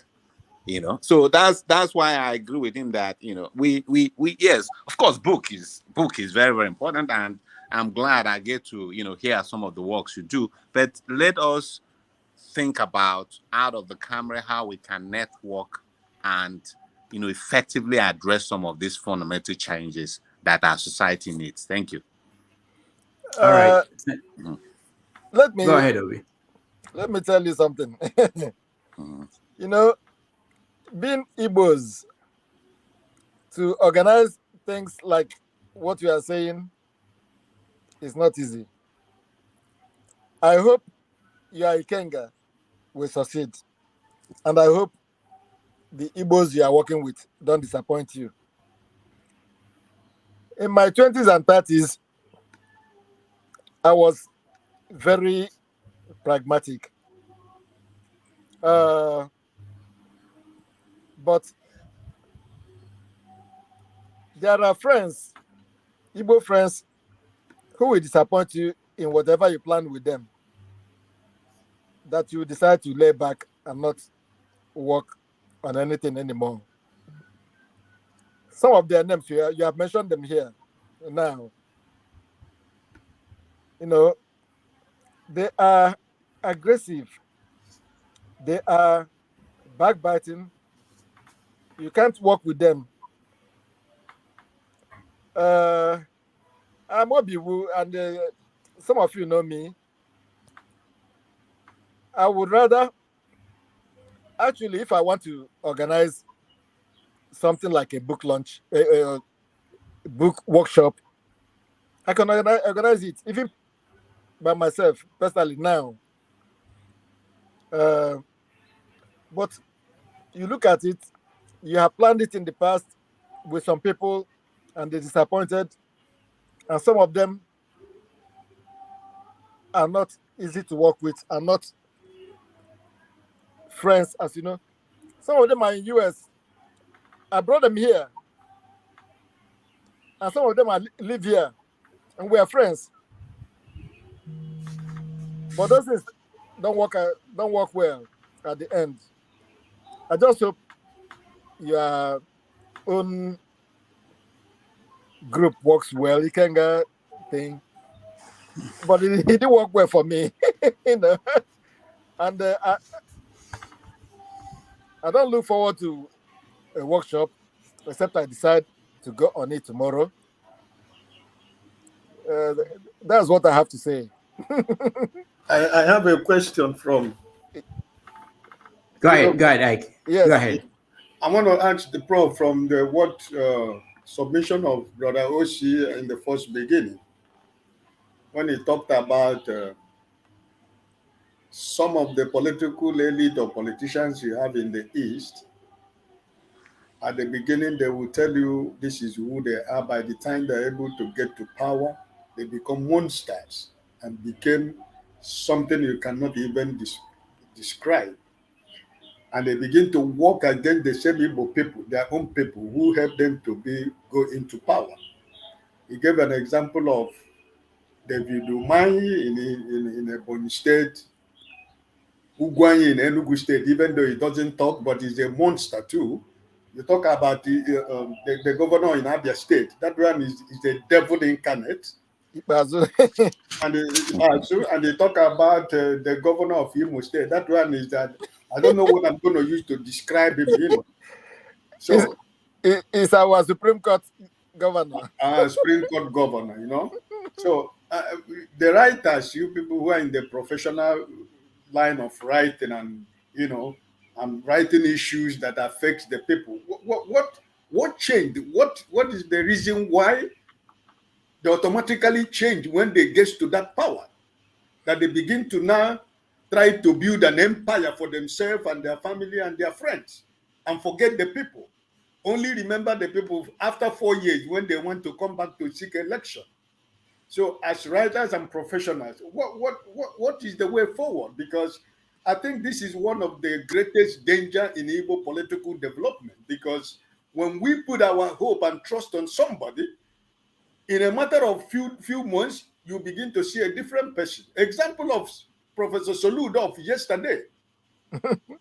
I mean, it is shocking, you know, because, I mean, this is where sometimes I don't know how to start, because Soludo, for example, I know very well that during the time he was CBN governor, it was some of eminent Igbos that made him to become CBN without anything. They worked Obasanjo and made it possible for him to become CBN governor.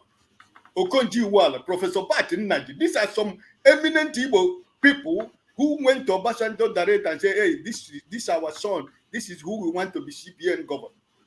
There were so many people who were lining up to become CBN governor.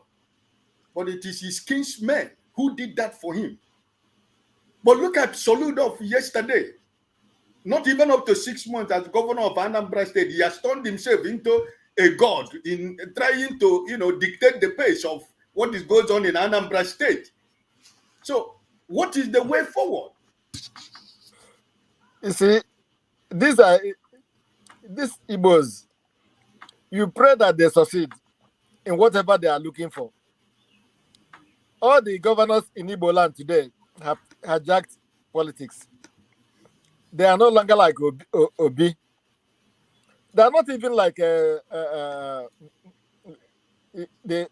immediate past governor of Anambra, who are looking for himself. These are killers who are all of them who are there today. Let them find what they are looking for. They will not last long. They will not get to the presidency. Soludo thinks he will do what he wants and become a president before Obi. He will not get there. And he has to serve his masters. The one in Imo State has to serve his masters. Ipazu wants to become a senator now. In fact, let them find what they are looking for. That's what I pray. All right. Peter Obi, go ahead. We pray for him too. Let Peter Obi find what he's looking for. All right. Thank you. Ndubisi, welcome to the show.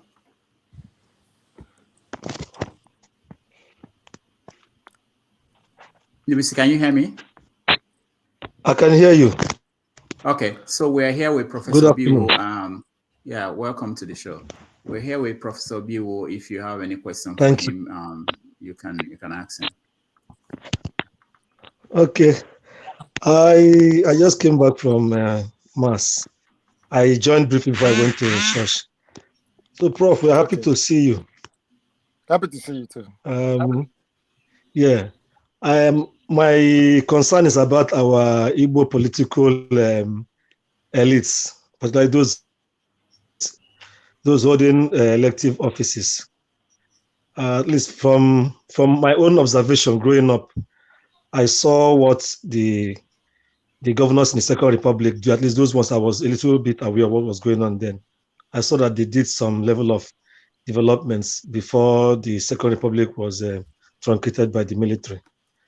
But since 1999, when we returned effectively to civilian rule, most of those in governance have been below par.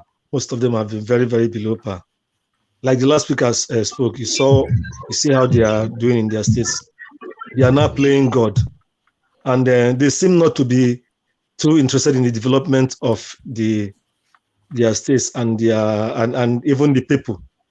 They want to dictate who comes up or who is developed. They want to just be an institution unto themselves, and we don't think that is not what we know as the Igbo tradition of trying to be there for each other, and that's our Republican nation. So I don't know. What do you think will be this should be the solution? What do you think the people should be thinking, or how to re-galvanize the people to think back on the usual Igbo way of doing things, of developing total development of man and the community? Thank you. Thank you very much. The one person all of us are praying for today to succeed is Peter Obi. He has been a governor for 8 years. He worked like Mbakwe. He worked like Jim Nwobodo. He has done his part and left. All the governors who are there today, all of them are hijackers. We pray that Obi will succeed as president. At least in his position as president, he might help some of them who are governors to succeed. These people who are governors today, we can't even hope for anything from them. We can pray for them to succeed, but they can't achieve anything, and you can't look up to them for anything, because that's who they are. Even among ourselves, the educated ones. Remember, there was a time governors were educated Americans who are going from America back home to contest for governor. These days, if you go for any position as an American, they want to eat your money. So these people will serve their time and pass on, and other people will come again. We hope we get better governors in the future. As all right. Mm-hmm. All right, thank you. Let me bring in Mr. Murray. Murray, welcome to the show. Thank you, Dr. Damages, for having me. It's always a delight to be here. Yeah, it's nice to have you again. So we have Professor Obiwu here. You have any question, comments for him? Yeah, actually, I just joined the show. I didn't listen to his submission earlier. Just want to use the opportunity to thank you, first of all, Dr. Damages, for the good job you're doing, for choosing to be different. And through this, your platform, you have proper solution to my so many why questions. Why this, why that? I have come to realization that we blame our politicians. Politicians are not helping matters, but we as a people, we are the problem of ourselves. You, through this, your platform, been able to discover how the average Nigerian thinks about the country Nigeria. If we continue the way we are going, the blame game will continue unabated. It will continue, indefinitely. Because every person clamoring to be there or blaming the person that is already there is only looking for opportunity to get his share. No commitment, no sense of patriotism to the nation Nigeria. Everybody comes to this show, try to demonstrate emotions, one way or the other, which is okay. But then I've come to realize through this your show, especially the one you did, who is ready to die for Nigeria? Nobody is ready to die for Nigeria. And once again, I say, like I said the other week, if the bad Nigeria we have, well, there's one mistake we are all making. Nigeria is not it's not the leader that is currently there. It's not Buhari. Nigeria is more than any person. Every leader will come and go, but Nigeria remain as a nation. Buhari will come and go, will commit his atrocities, his tribalism, religious bigotry, and leave. Nigeria remains. Nobody is committed, no sense of patriotism in most of us. I don't want to say in all of us. So if the bad Nigeria we have today is not worth dying for, we are not worthy of a better Nigeria. This is my humble submission. And for the Prof, among these among the two notorious criminals, Atiku and Tinubu, Obi seemed to be, the better candidate. He beats my imagination. He beats me hollow as to why the greatest opposition is coming from his own base when every other person is clamoring for a president of Igbo extraction. I don't know what is responsible for this. And this one, it's not just starting to happen to Uwem. It's been on for a very long time. What are you people doing to put your house in order? I'm not saying your house is divided, though. But you guys need to do more from what I'm saying. That is my humble commission. Thank you. Thank you very much. Thank you. Yeah, Obi, will go ahead. What are you doing to put the house of the East in order? When Uwem was there, at least those who were championing against him were also Igbos. That was time the house was divided. Uwem, Mbakwe will go to him crying, and he'll be forced to give Mbakwe whatever he wanted, even though he's in a different party. Today, they belong to different parties, but in fact, the Igbos don't even know who they are. They just come in either from Supreme Court or from Lagos. We don't know who these people are. That is the truth. And we allow them to be.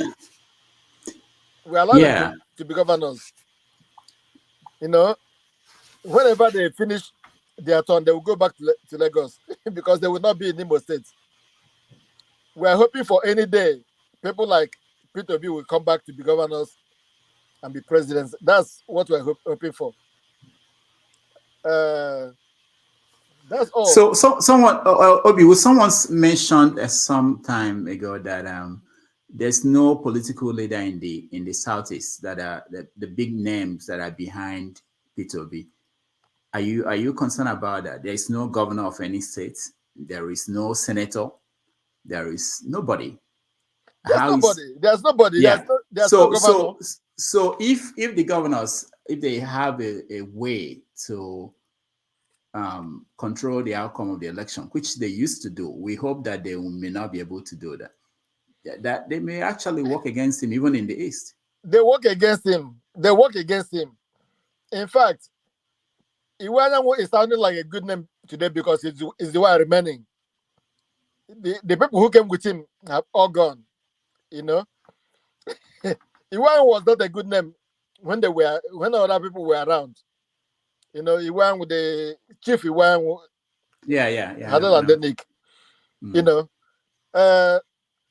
Obi is alone, except the former governor of Anambra State, Ezekiel or something like that. Obi is alone, and we don't have much hope for Igbo leadership from Igbo land to come out. But I want you to analyze this. How do you think this election is going to play out? So you have the presidential election with the National Assembly, and then you have the governorship election. Will the governors tell the people during the presidential election to vote for, like the guys from APC or PDP? What are they going to do? How are the people going to differentiate? Are they going to vote? How did Buhari say it? Up and down how is it going to happen? I don't know. No, I hope that Obi's candidates will have a way to become governors. Obi's candidates will form the structure this time. Do you think Labour? I don't think Labour has candidates in most of the states. No, I don't even know. in Imo State, there are 2 candidates I know who are personal friends. One from my village and Ike from Obiwu. And I think the one from my village will get it. In fact, I hope some of them will be won by Obi's candidates. Then the structure will now, not structure of criminality as they have now. And I hope Obi himself succeeds. Obi will get 3 or 4 regions. You know, I believe he'll get South-South, he'll get Southeast, he'll get Middle Belt, you know, North-Central, as you say. And then maybe he will share the vote in Northeast. Northwest, he may get 25%. I just hope Obi will succeed. But others, as governors, you know, it's here and there. Mm-hmm. Let me play this video and get your reaction. I know you lived in Jos and you understand the Middle Belt. Maybe. Right now,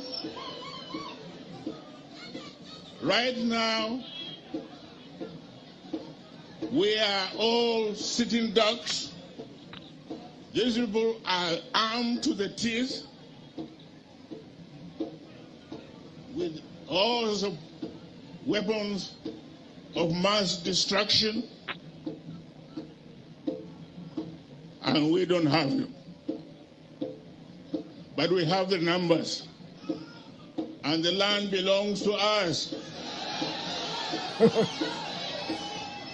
They are trying to recolonize us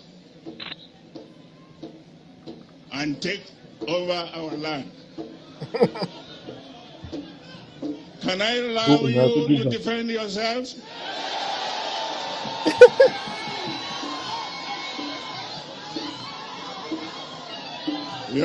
Your Majesty, you heard what they've said. You must then unite our people. A lot of the attacks that I got was from our people. They said I told them to defend themselves. I didn't give them arms. I will not give you arms. Find out how these people who have it got it.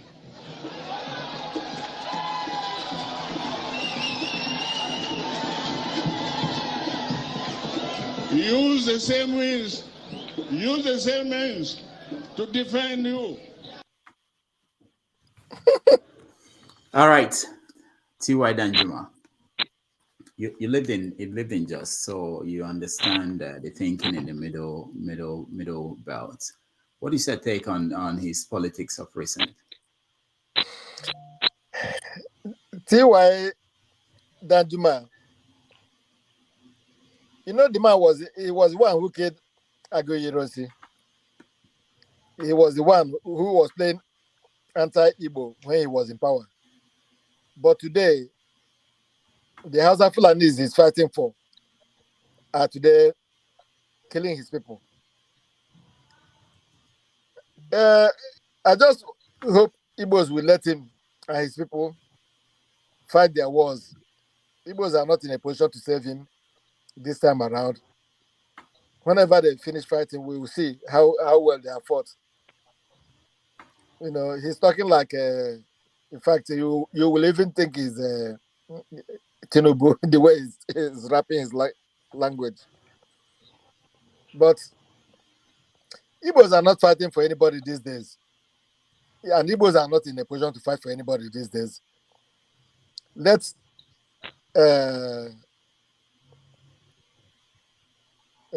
him fight his war. That's all I can say. But do you feel that what he's dealing with is the same thing that people are dealing with in Enugu, and it's the same issue, is it not? It's the same issue. If Igbos know how to care for themselves, they should face their headache. Let him face his own in the north. That's Yeah, what I'm but saying. I'm trying to say that he's doing something. At least he's saying something. Nobody's coming out to say anything about what's going on in Enugu. Just like I was saying, look at how our brother said somebody went to a hotel and on going there, he saw other people. They were all relaxed. If you bring your money, it will be counted. And then they will call somebody to let go your family member. The kidnappings in the east, both in Enugu and in Abia State, this is not done. It's not done at any mysterious level. We know who they are. We know where they are. We know who is collecting the money. The military is involved in it. The officials are involved in it. Peter B said it.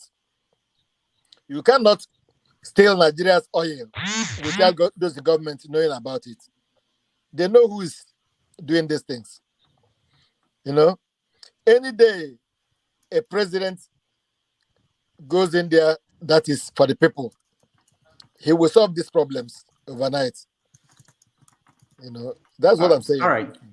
All right. Thank you. Dozie, welcome to the show. Thank you. All right. You have a question for Professor Obiwu or comments? You can go ahead. I think the first one I was talking about has to do with libraries.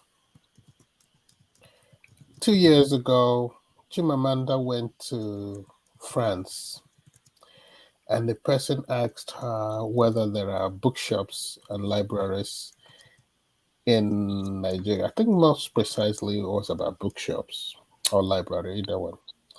And she was livid, and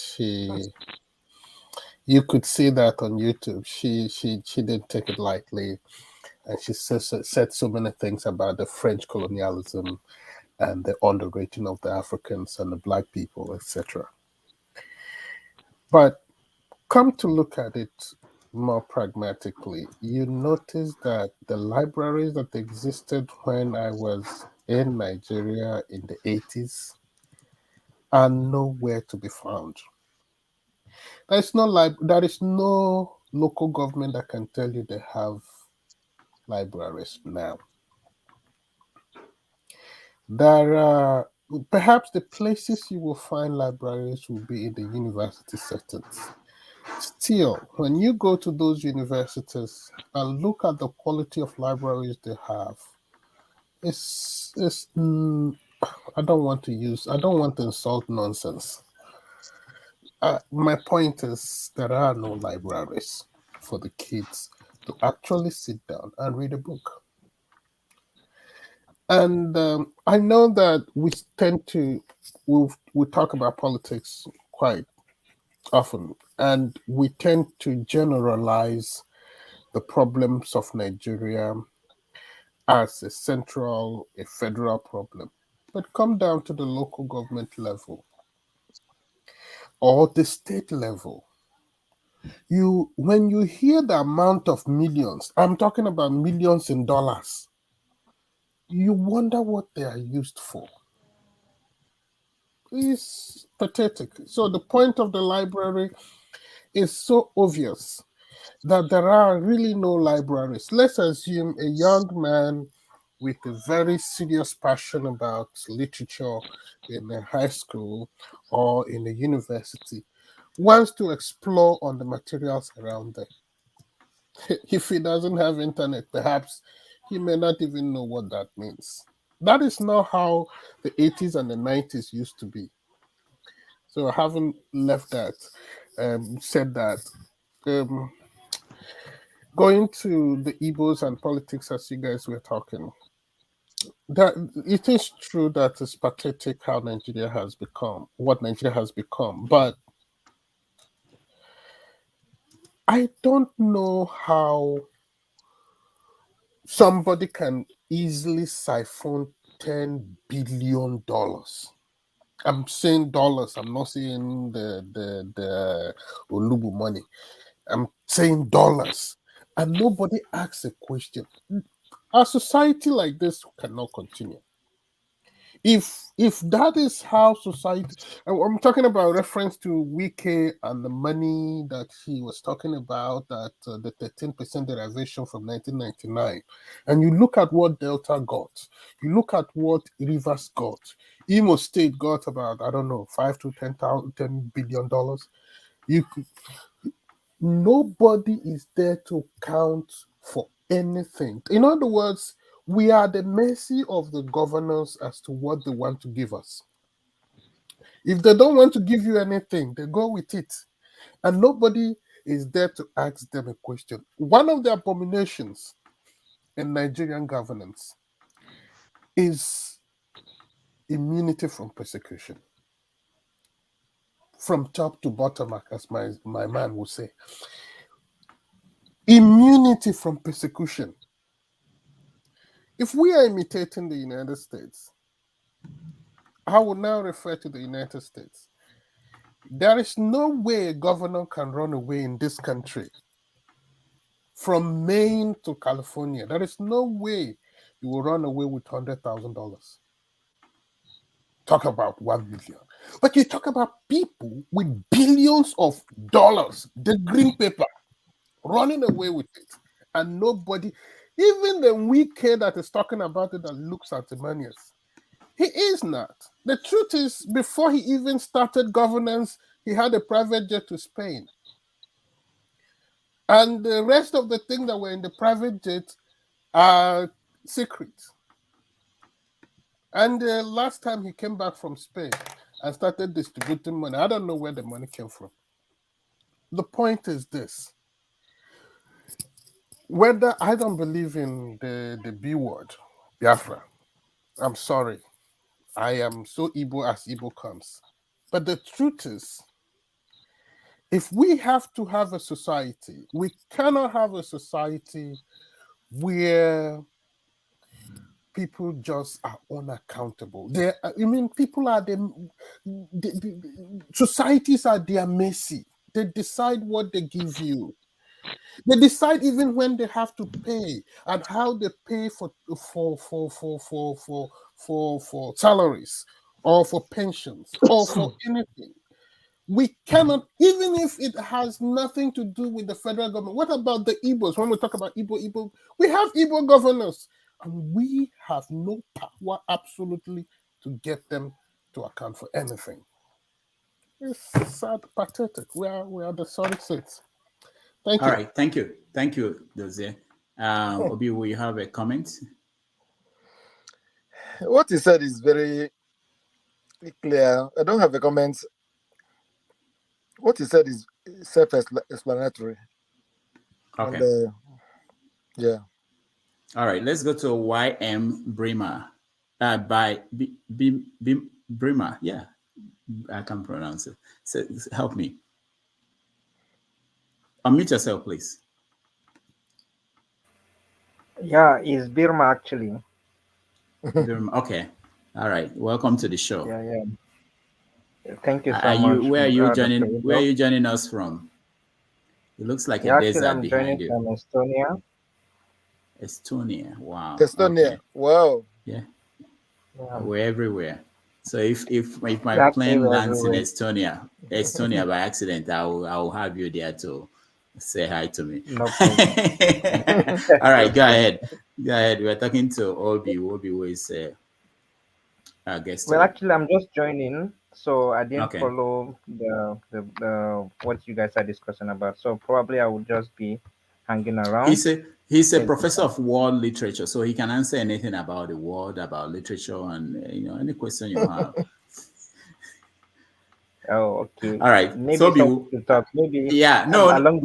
I'll come back to you. I'll come back to you. So let's go ahead. I go ahead.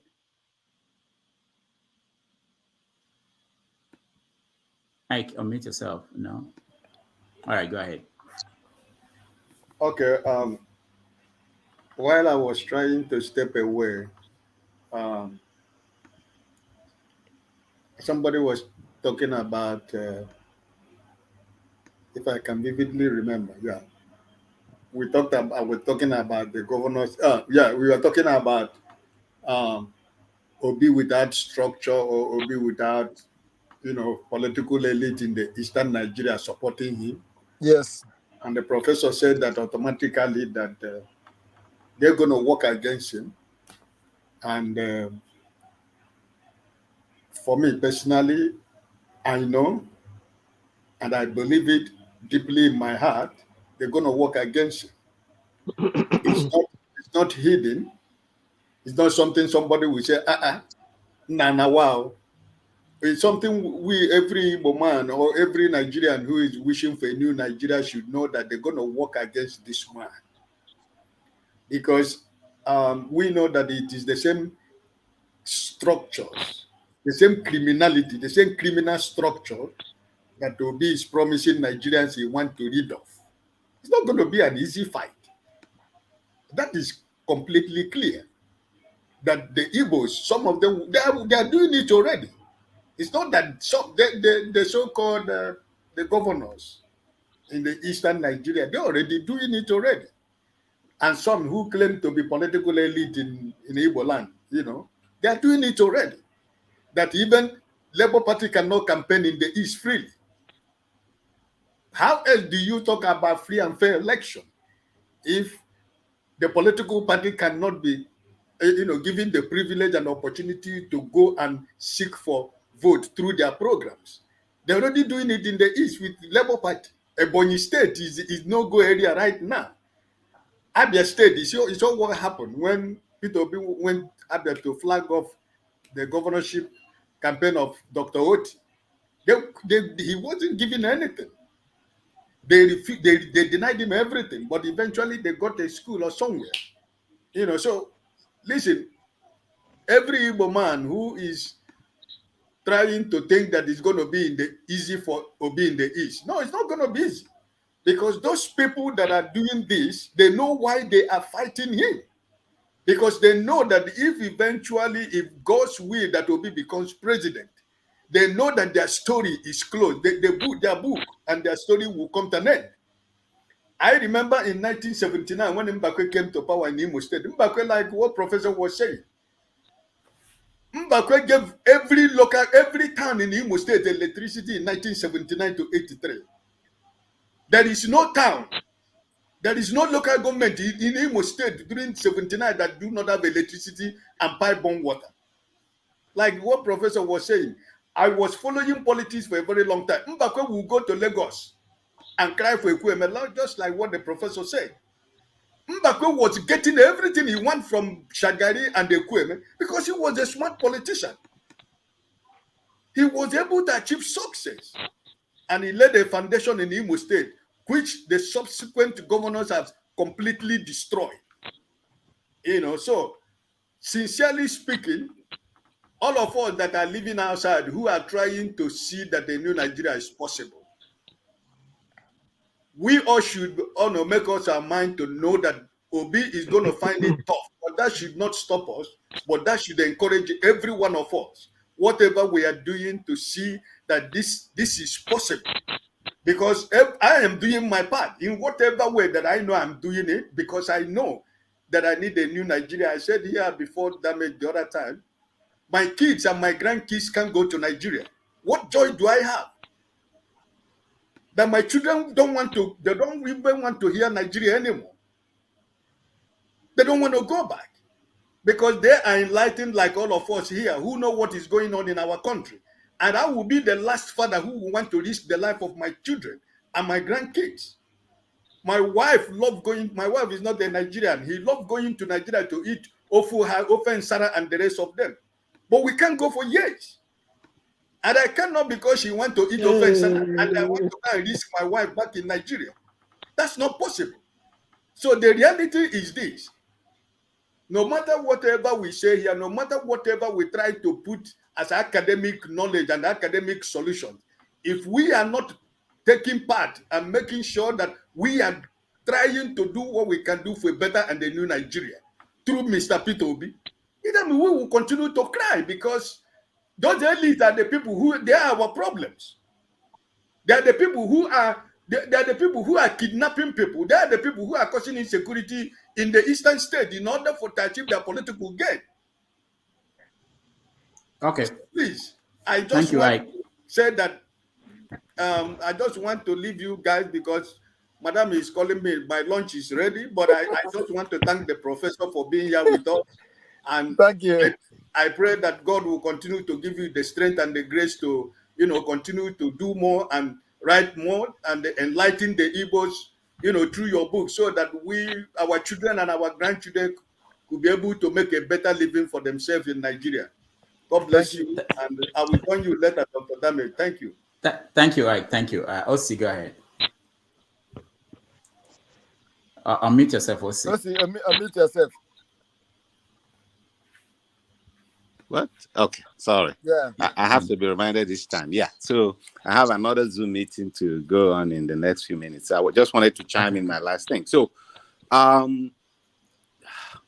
too many things to unpack. But we're talking about what the governors and the political elites not giving P2B all the support. I mean, for me personally, it's nothing surprising whatsoever.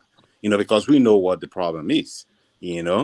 One of the problem is, I think the most important of them is that P2B represents somebody who's coming to upend the system.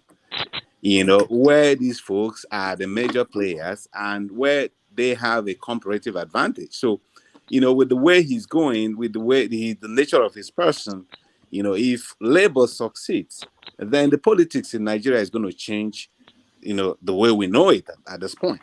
And those who are benefiting heavily from it, the Saudis governors and their cohorts in all over the place, they're not going to be happy about it.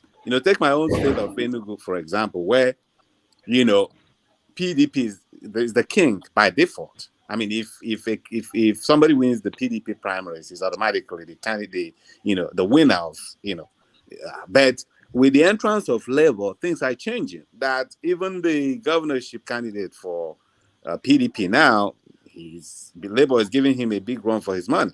And then so you see those folks who are propping him up lashing out. So that's one of the biggest reasons. Then, of course, you have the other things about, human nature and being jealous. Somebody, I think it was Gore Vidal that says, when my friends succeed, I die a little. So there's this issue of like, okay, it's P2B, why not me? I've been in the system for too long. I've been sharing money and all those things. Obi is not any of those things. And yet, he came to represent this movement that we have in Nigeria. So there is that human jealousy part, which I think is part of, besides the grand aspiration of Soludo, to contest as the president sometimes down, in the future, there's also that jealousy, that is, on the plane at the background. And then the second point I wanted to make is, what Prof said about hopefully at some point we'll be able to get the kind of leaders, we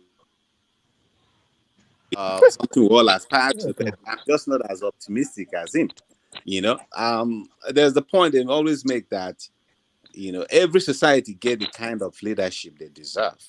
You're not going to raise a Jew in a field where you have are Philistines, And what I'm trying to say in essence is our system, in Igbo land is what is propping all these things, and at the core of it is the civil society that is very docile, that is very dormant, that, almost like they accept everything as an act of faith.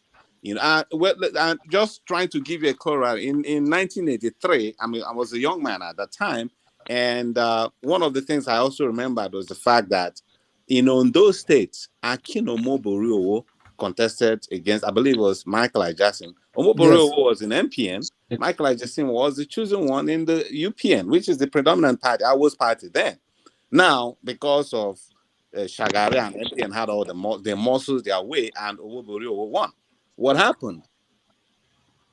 The whole place couldn't contain him because the Southwest went banana, breaking up everything, and I think they say that was part of what precipitated the military comeback. But when you contrast it to what happened in the old Anambra State then, Tinubu was clearly, the winner of that election.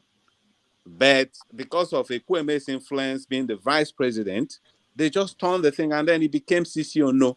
What did our people do at the time? Nothing. So Osi, to support what you're saying, what about Imo State, the one they named the fourth person as the governor? The Supreme Court named the fourth. Exactly. So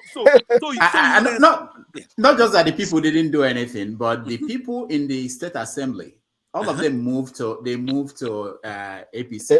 Exactly. So they could have at least the list, and this is Imo State that, as far as I'm concerned, is the most politically active in the Southeast. A lot of knowledgeable people there. But still, I was expecting at least a good pocket of resistance, marching on the street, not even violent, but marching on the street, organizing and doing things. But what did they happen? They just label him Supreme Court governor, but that's where he ends. I can tell you that in Yoruba land, that may hardly be the case. So if we do not, for us to get a hold of the problem we face, we have to do better. We have to actually energize the base. Tell them, for them to understand what is actually the issue. Look, politicians are the same everywhere. Whether you call it America, whether you call it Israel, whether you call it Nigeria, they're out there to extract that advantage, better than hooks or crooks. Israel just is having Mr. Benjamin Netanyahu back. This is his fourth term. This is a guy who's facing charges for graft. Yes. And he found a way to beat the system, and came back. And look at what Trump is doing here in the US. The same way. So what I'm trying to say is that there is no angel as politicians everywhere in the globe. What will make the difference is if the people are willing and able to hold them to account. Until we start raising a civil society in Igbo land who will say, oh, okay, it's not like that. It's not like, oh, this is our chief and we're not going to. If we don't start doing that, and which starts with what I was trying to describe, Prof, how we get involved. Of course, I'm very familiar with what you mentioned. When we were about to start the Kenga, one of the guys, I knew Patrick Okibo is a friend of mine. He said, look, I'll remind you one thing my dad said. I know Patrick Okibo. Okay, and what my dad said is, when you're doing things for Igbo people don't expect that people will come out and praise you and do all those things, because it's not going to come. So if you're going to do this, know that it's a thankless job. And I knew that. But he also re-emphasized what I know, which is the fact that, you're always going to encounter resistance. You're always going to encounter those who will tell you. In fact, as a matter of fact, people tell me that we shouldn't even do it because it's dead on arrival. Who's going to sponsor it? How are we going to get it off the ground? But we just, lived on faith, basically. So what I'm saying is, even though it's difficult, even though we get disappointments, though we meet people that we feel like they're with us and they're against us, let our hope triumph over our experience. Because the alternative will continue to be this chaos. And when the time comes and you're with your friends, whether it's from the Southwest or somewhere else, and they're talking about the rot in Igbo land, none of us will be exempt. Because at the end of the day, the buck stops on all our tables. Yeah. Thank you. Thank you. Thank you so much. And I'll be going. All right. Thank you for everybody. All right. Bye-bye. Osi, thank you so much for being here. All right. Bye-bye. Right. So we take a few more questions and then we round up. Pajay, welcome to the show. I like the way some people will log on and they don't even but you're welcome. But welcome to the show. Can you hear me, Pajay? Yeah. Okay. Dr. You're Damages. on now. Yeah. How are you doing? I'm fine. Oh, thank you. Finally, I'm here. Yeah, you're here. So Thank you. you have the floor. Yeah. Thank you, my brothers. I've been following this show for a long time. I've been trying to come in sometimes. I'll come in only Dr. Damages will sleep. I will go out and all that, but thank you. I enjoy everything you guys have been saying. More especially, I'm so sad in what is happening in Enugu. That is where I was born. That is where I grew up. I'm from Abia State. So I plan to travel this period. It's quite unfortunate. My cousins will call me and say, if I have 100 million, I should come back. If I don't have 100 million, I should stay back. Because they are not ready to use the little money they are using for their businesses to contribute for my release. And it's quite unfortunate. This is Enugu is one of when you come to the in Nigeria, it's a very cool city. But what is going on, what I see every day is quite unacceptable. And talking about Obi, I keep on every day I put Obi in my prayers. It's the only prayer that can save Nigeria. And Nigeria to be saved is through Peter Obi, no other person for now. And I keep on telling everyone, like one of my brothers was saying that Igbo's governor, they are criminals. So if Obi comes in, all those the way they loot money will stop, and they don't want it, and all of them are greedy.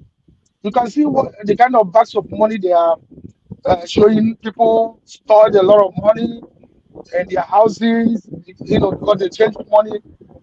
All this money are, is nothing to go. We can't use the money anymore. So it's quite unfortunate. I'm in Tennessee. I would like to go back to Nigeria one day, and I cannot take my family to Nigeria like one of my dad said. I can't risk it. I can't risk it too. So thank you. That's all I can say for now. Thank All you. right. Thank you. Thank you so much. So, Obiwu, do you have comments? Well, what he's saying is same problem all of us have. In fact, you can't believe when I went to Nigeria last. I went to Nigeria for my father's burial in 2014, 13, 14. And I haven't gone to Nigeria again. And I'm going again this winter. That's 8 years. I've been away from Nigeria. Imo State, we say it will not happen in Imo State, but we have seen a Supreme Court governor come there. We have seen him killing his people in Olu senatorial zone. We have seen the kidnappings going on in Imo State. And now it's Enugu State. There was a time Anambra was booming with killings. So we pray for all these things and we give glory to God. We can't hope for any better. Or rather, we hope that Obi comes in. That's the only bright future we see. Now, let me ask you, what if he doesn't? Have you thought about that? What do you think will be exactly? If he doesn't, he doesn't. And what happens? Nothing. We keep hoping for a better tomorrow. He is the main object we have at hand at this time. So we are praying for him. But if he doesn't come in, he doesn't come in. Although I think people will resist it. Luckily, Buhari has kept off all these things. So I'm hoping that he will come in. It will not depend on Tinubu. It will not depend on Atiku. Wow. All right. So we're rounding up now. So I checked what I know. I got a copy of your book, Igbos of Northern Nigeria, from you. But I checked now. I couldn't find it on Amazon. What's going on? Where are your books? Why is it not on Amazon? Actually, a 25th ceremony was supposed to bring out a new edition of Igbos of Northern Nigeria this year, because this year is the 25th anniversary of it. But I hope it will come out next year. At some point, I wanted somebody to do it. There's somebody who's plotting to do it.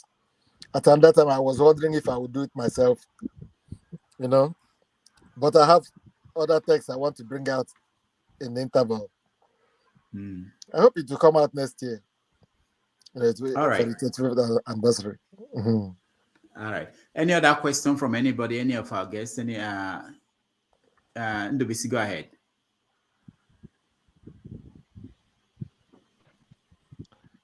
Thank you, Doctor. And not the question actually is part of the worries we have about the kind of politicians we have in the Southeast at the moment. It's like they have learned from other parts of the country where poverty has been weaponized, and they are doing it very well down there. Our people are being so impoverished by bad policies, and they're not using the money that the states get from generated revenue and federal allocation to work for the people. So I know the governors, they are all they don't have characters, and most of them are greedy, the present ones and some before them, and that is why they don't care at all. And they are resisting Obi because Obi is not like them. Obi is a different kind of politician. He has always maintained his stand on the way governance is, and that things should be done transparently. He has been a very transparent man. He has been in the corporate world or private business, and he's, like I said sometime in the past, his business deals and his life is like an open book. Everybody knows it. That is why they cannot even pinpoint anything against him.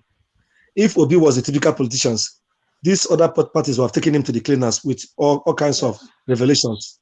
Even people in his government, even people who worked with him while he was governor, they will bring out some stuff, but there is nothing to show.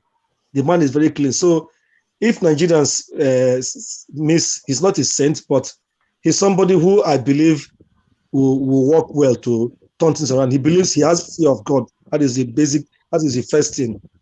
And he's not the everyday politician. He does things the right way. He wants to provide justice for everybody. Recently I was with a man from Haiti. The man mentioned to me that he in 2010, when Haiti had, I think 2010 or some years before then, or after that, when they had earthquake, Obi was there. Obi was there to provide support, and he gave them some financial and material support as well. This is a country that he has no affinity to, just because probably that just his human feeling. So then coming back to our people, the way the governors are saying, "Oh, I'm in charge here. I will decide what to happen in my state," like a boy governor is saying. I believe we all, those of us who are a bit, who know a little about how these things should be, enlightenment. It's our duty to enlighten our people and talk to those who are on the ground who are equally resisting those things, to talk to the people that let these governors not railroad you to voting against your conscience. Don't even accept their money. Just go on that day and vote the right person. Thank you. Thank you. Let's just get a few people that are joining us so that we round up. Janaba, welcome to the show. Is Adeni from in Nigeria? Yeah, Adeni is in Nigeria. I will get to him next. Okay, Janaba, hold on. Let me talk to Adeni. Now you are in Texas, so I know you don't have problem. Adeni, welcome to the show. Yeah, thank you, Dr. Damages. Okay. I appreciate you. I appreciate you guys. And I want to appreciate Prof also for the write-up and for the books. Yeah. You see, everybody is concerned now about the problem in Nigeria. Everybody. And people are just profounding solutions here and there. Some are even asking, what is the solution? What's the solution?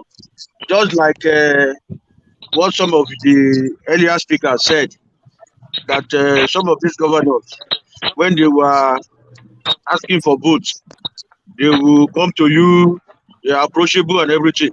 But the moment they get into office, they become emperor. Nobody can hear them. They lavish money the way they want and all those stuff. And it's just the way everybody is lamenting about it. So the next election that I am praying that should not come up until when we restructure this country, until when we are able to change the system. I don't pray for the next election to come up. because we will end up continue to make the same mistake. An average Nigerian wants power. And when you give him that power, it becomes absolute. He will use that power to his own self-interest, detriment to the national interest. So if we do not address the system that will limit the powers of these elected officers, we are just deceiving ourselves in Nigeria. I sympathize with Peter Obi.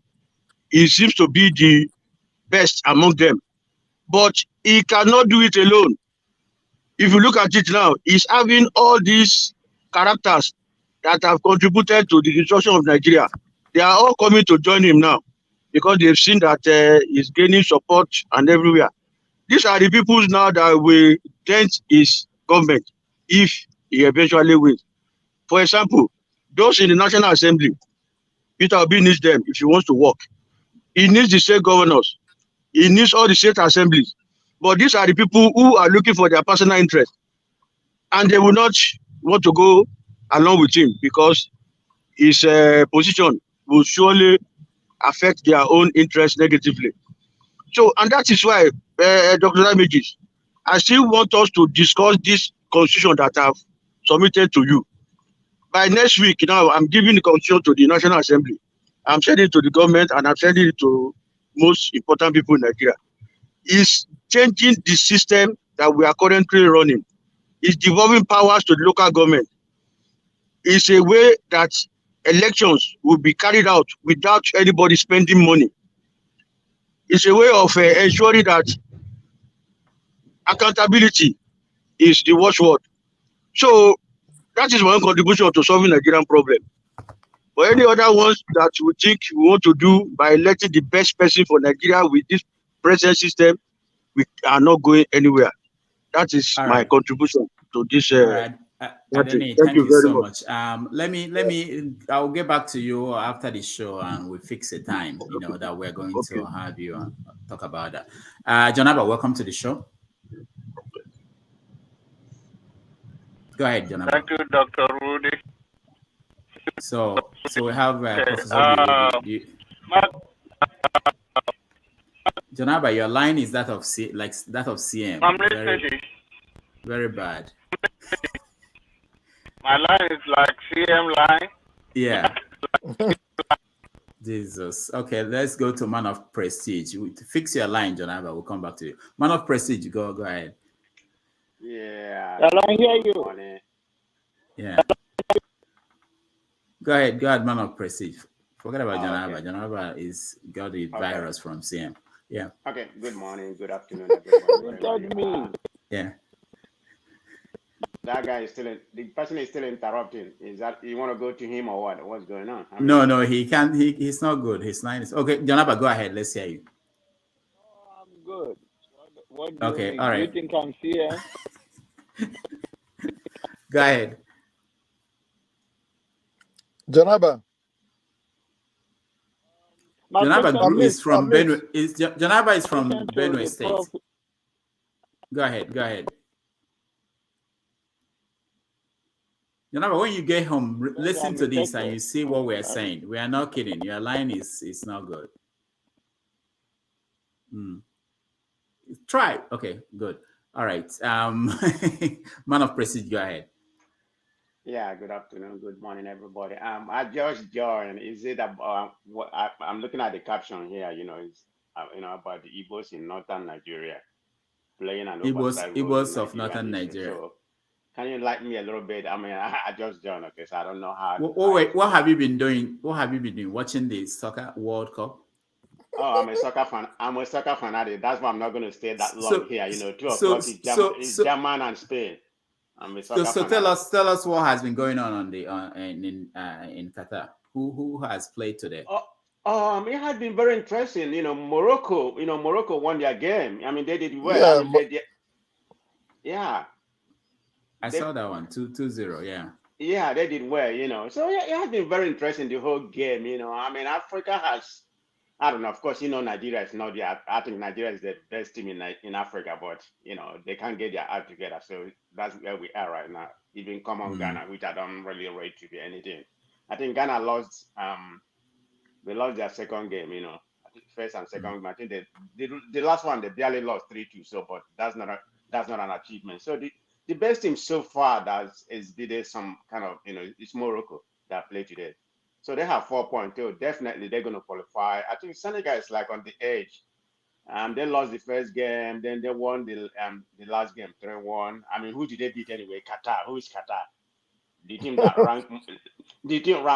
ranked 100 in the world. They're only there because they're the host nation.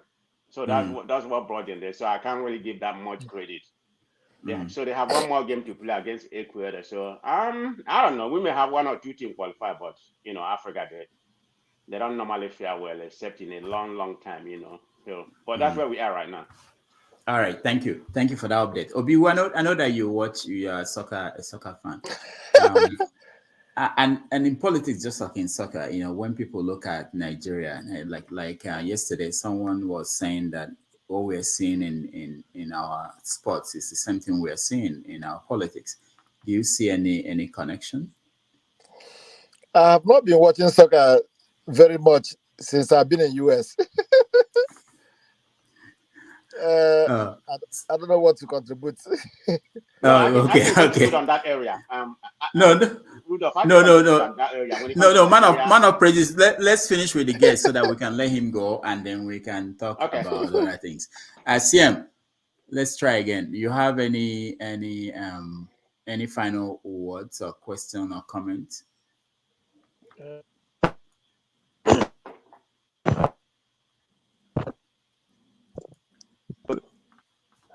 Rudolph, I think people from London are having a lot of problems. CM, let me tell you something. CM, can you yank off that thing in your ear, the whole thing, and let the computer be alone and speak to the computer? Let's see. We're actually hearing him very well now. Okay, let's hear. Okay, CM, go ahead. We're not. Rudolph, let me tell you, people in London are having a lot of problems. They don't have any electricity. I mean, they have electricity shortage because of the Russia problem. A lot of them are using heater instead of electricity. I'm serious. Over there, something. It's man of prestige. I thought it was CM. No, it wasn't CM. CM, we've been having problems. We want to start a GoFundMe. So that we get what's his name? Elon Musk to send in internet to UK, because we have to do something. CM is so important that we can't let him be in this situation. Where is CM? Is he in New York or is he in Europe? No, London, UK. No, he's in London. Yeah. Okay. We have to upgrade his internet. This is what. Can you hear me, Rudolph? Yes. Yeah, we can hear you. Go ahead. Hey. All right. CM. Quite unfortunate. But Obiwu, we have to thank you so much for hanging out with us. Thank you for. Go ahead, CM. Can you hear me? Yes.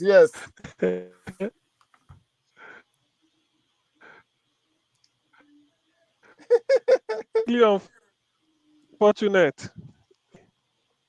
Can you hear? Okay. You can hear me. So thank you very much for. Thank you very much. Joining. Appreciated. Yes. People are already saying that. People are already saying what? All right. Talk. King Charles, it's not even up to a year King Charles took over. Everything went down. How are we going to do this? 10 years from now, England might be, they might be coming to Nigeria to look for work, and CM, we can't hear you. There's no need wasting time. Sure. CM, thank you very much. Terrible. Obiwu, we just want to thank you so much for joining us, and we appreciate your time.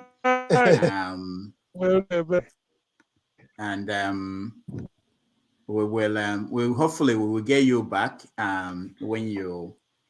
I know you have this book that you've been working on, so many books, but one of them that I'm interested in is the Biafran babies.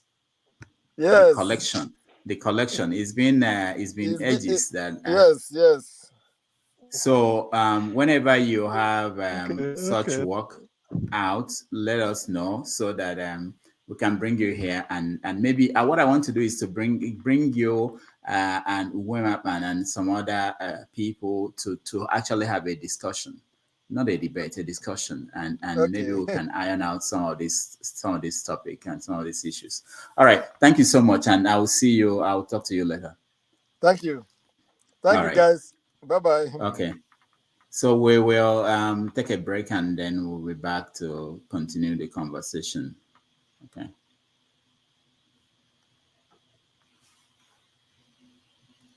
Okay.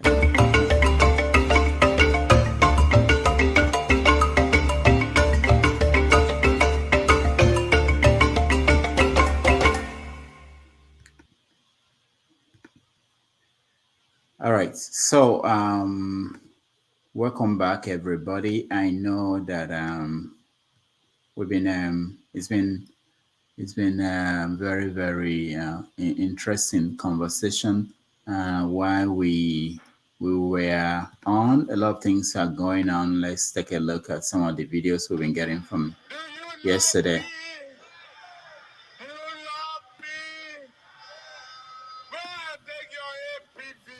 I don't love you. Wahala.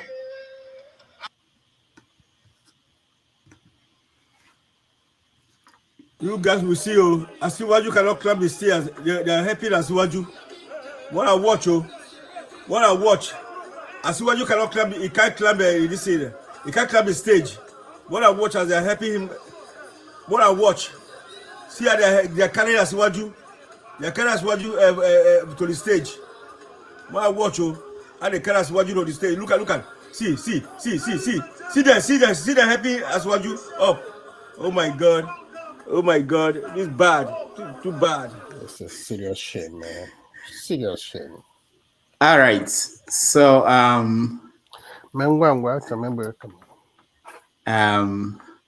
that's our leading candidate for president of Nigeria, Bola Tinubu, yesterday in Lagos. So let's round up. For those who watched the interview with Obiwu, what did you take out of that? Let's start from there. Anybody? The Blackstone, welcome to the show. I didn't, so I didn't. Thank you, Mr. Rudolph. Okay. Did you watch the interview with Obiwu? Me? Yeah. A bit actually. So I was doing some other things, right? Okay. So before you proceed, who is he? I don't know who is he. He's a professor of world literature and expert on Achebe, Shoinka, and people like that, Christopher Kibo, and he wrote the book called Igbos of Northern Nigeria, amongst other books. Yeah, okay, so that's why we picked that topic, All right, so let's talk about what happened yesterday. I saw in today's newspapers they were saying that the Speaker of the House was actually angry with people like you who make fun of Bola Tinubu. Why should we not make fun of Bola Tinubu? Anybody has an answer to that?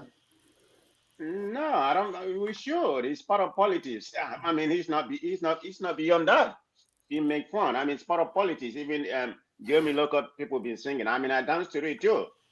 I mean, it doesn't mean we shouldn't make fun. I don't see anything wrong with that. It's part of politics. I mean, look at what he said yesterday about Tinubu and about Atiku and Obi. So I don't have an issue with that. I mean, in as far as you didn't play like a Gora politics, it's all politics. I mean, we have to enjoy it. Wherever way you look at it, you don't get so emotional about it. The statement that he made doesn't even make sense.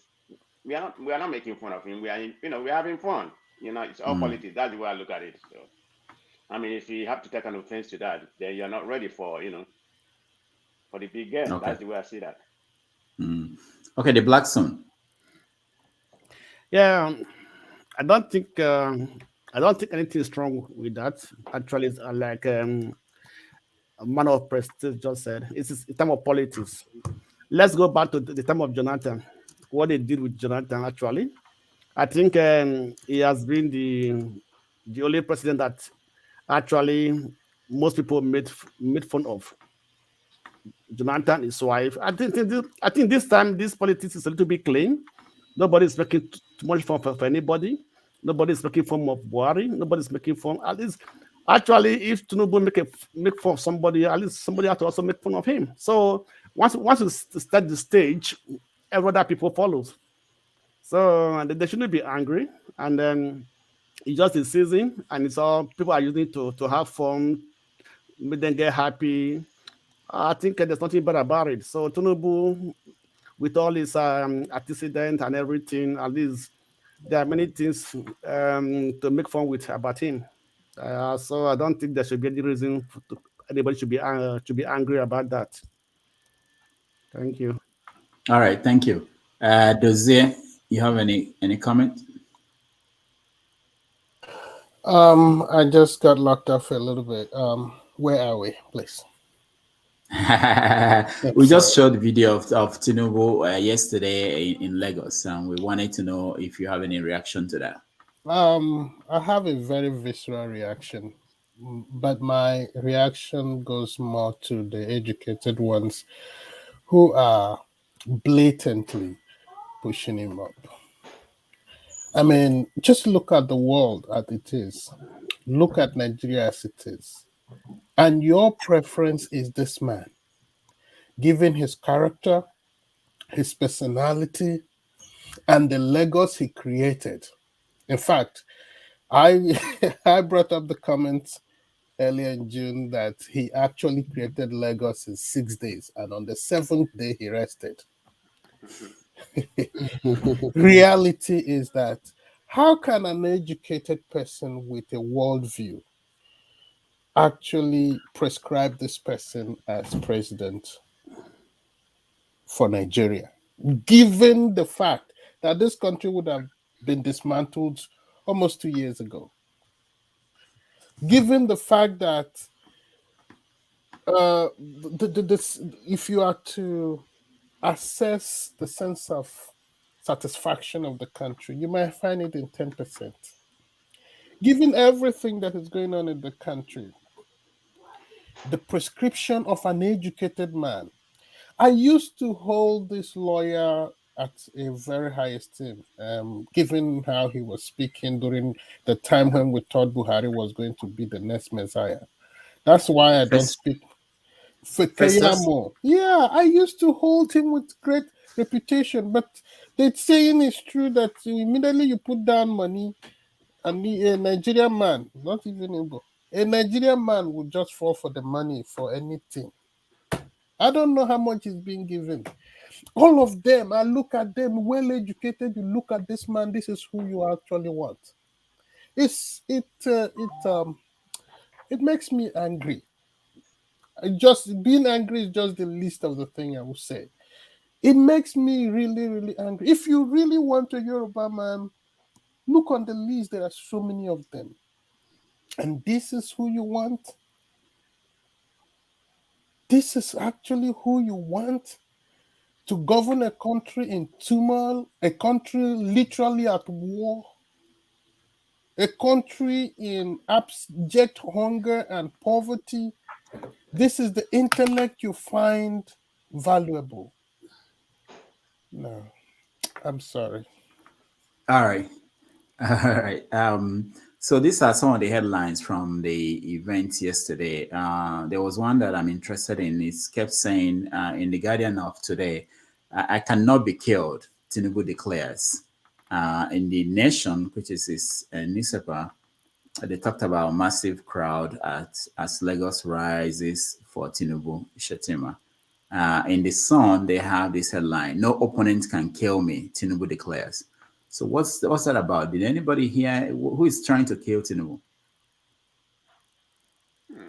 I've not heard anything about that. I mean, of course, since yesterday I've not been on Nigerian space.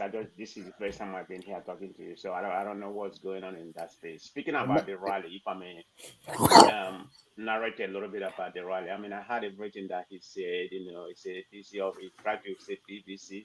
I mean, let's be real about that man. Forget about his gap. Okay, he's very synonymous with the gap, so that's gonna keep on coming. But the main problem is that man health. Look at them pushing him. He hasn't even been a president yet. They have to push him to go to the podium. That should be an alarming. That should be an Pathetic alert in to every Nigeria sense. that this man. I'm not a medical doctor, but let's be real. I don't know how old he is. It doesn't have to do with age. He can be 80. Somebody 50 can be more sick than somebody 80. So that man is not healthy, and we are pushing him to go precise over 200 You guys million will see people. you. Asiwaju cannot climb the stairs. They are helping Exactly. Asiwaju. What I watch, Exactly. what I watch. Asiwaju cannot climb. He can't climb this area. He can't climb the stage. What I watch as they are helping him. What I watch. See how they are carrying Asiwaju. They are carrying Asiwaju to the stage. What I watch, how they carry Asiwaju to the stage. Look at. See. See them helping Asiwaju up. Oh my God. Oh my God. This is bad. Too bad. Yeah, I mean, this is just nothing. I mean, if you look at someone when he was in the car or whatever, people have to guide him beyond his side so it doesn't fall out. That man has to have something, any kind of medical condition.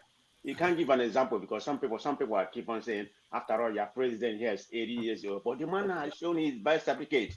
He ride bicycle. He make gap every now and then. He's been doing that gap more than over 10 years ago. So it's not something new. So that's different. Some people make gap. So that's not even his problem. He has some mental debilitated, health issue that nobody know. Of course, he doesn't want to show his birth certificate. It's just all this crap people are talking about. Okay, what people has to understand, APC has the structure. I mean, they are the ruling party right now, so they can have as much crowd as they have because the difference between that party and Obi party, which is pretty much organic, when they go to a particular state, like when they went to Ebonyi State, they have all the whole governors from all part of the countries.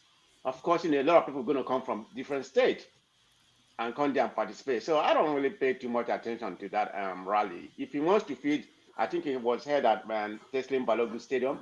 If he wants to feed that stadium and the next stadium adjacent to it, which is National Stadium, I don't think it's functioning right now. He can feel it, but that does not mean anything in my own point of view. About rally and crowd. I mean, people in USA can testify about that. That crowd doesn't translate to vote. So it's just a very, I don't know, sometimes like the other guy was saying, sometimes, I can't even articulate my words in the way I want to because I get mad when it comes to that country, what's going on in that country. I mean, I'm going home, next month, but I just have to pray, I have no choice. I have to, that's just such a pathetic, country. I don't know where we're going to find ourselves. We're doing our best, try to let our people, in home to vote for the right vote. That's the best thing we can do. I mean, I don't have any voting rights, so what can I do? Anyway, all right, thank you so much. We have to cut today's show short because I have another engagement somewhere that I have to leave soon. So Adeni, can you hear me? Yes, I'm hearing you. Okay, are you in Abuja, Adeni? Yes, I'm in Abuja now. Okay. So did you watch Tinubu's campaign? Have you been following his campaign?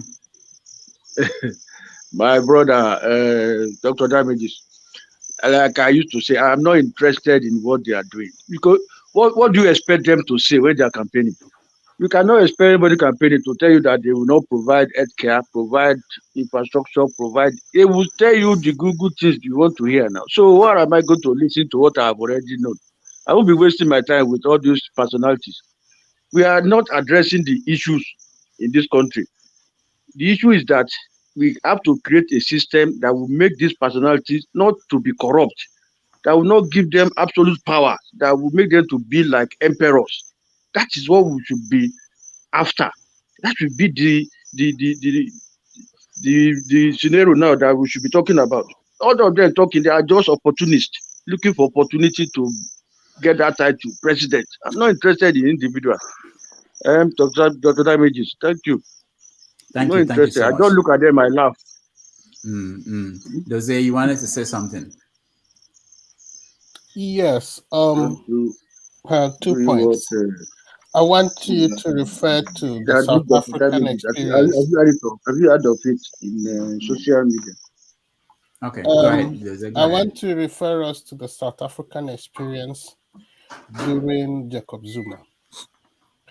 Jacob Zuma was abjectly corrupt. In fact, he even, can I use the word, mortgaged out the finance system of the South Africans to the Indian gang brothers who came up and actually was running South African government through him.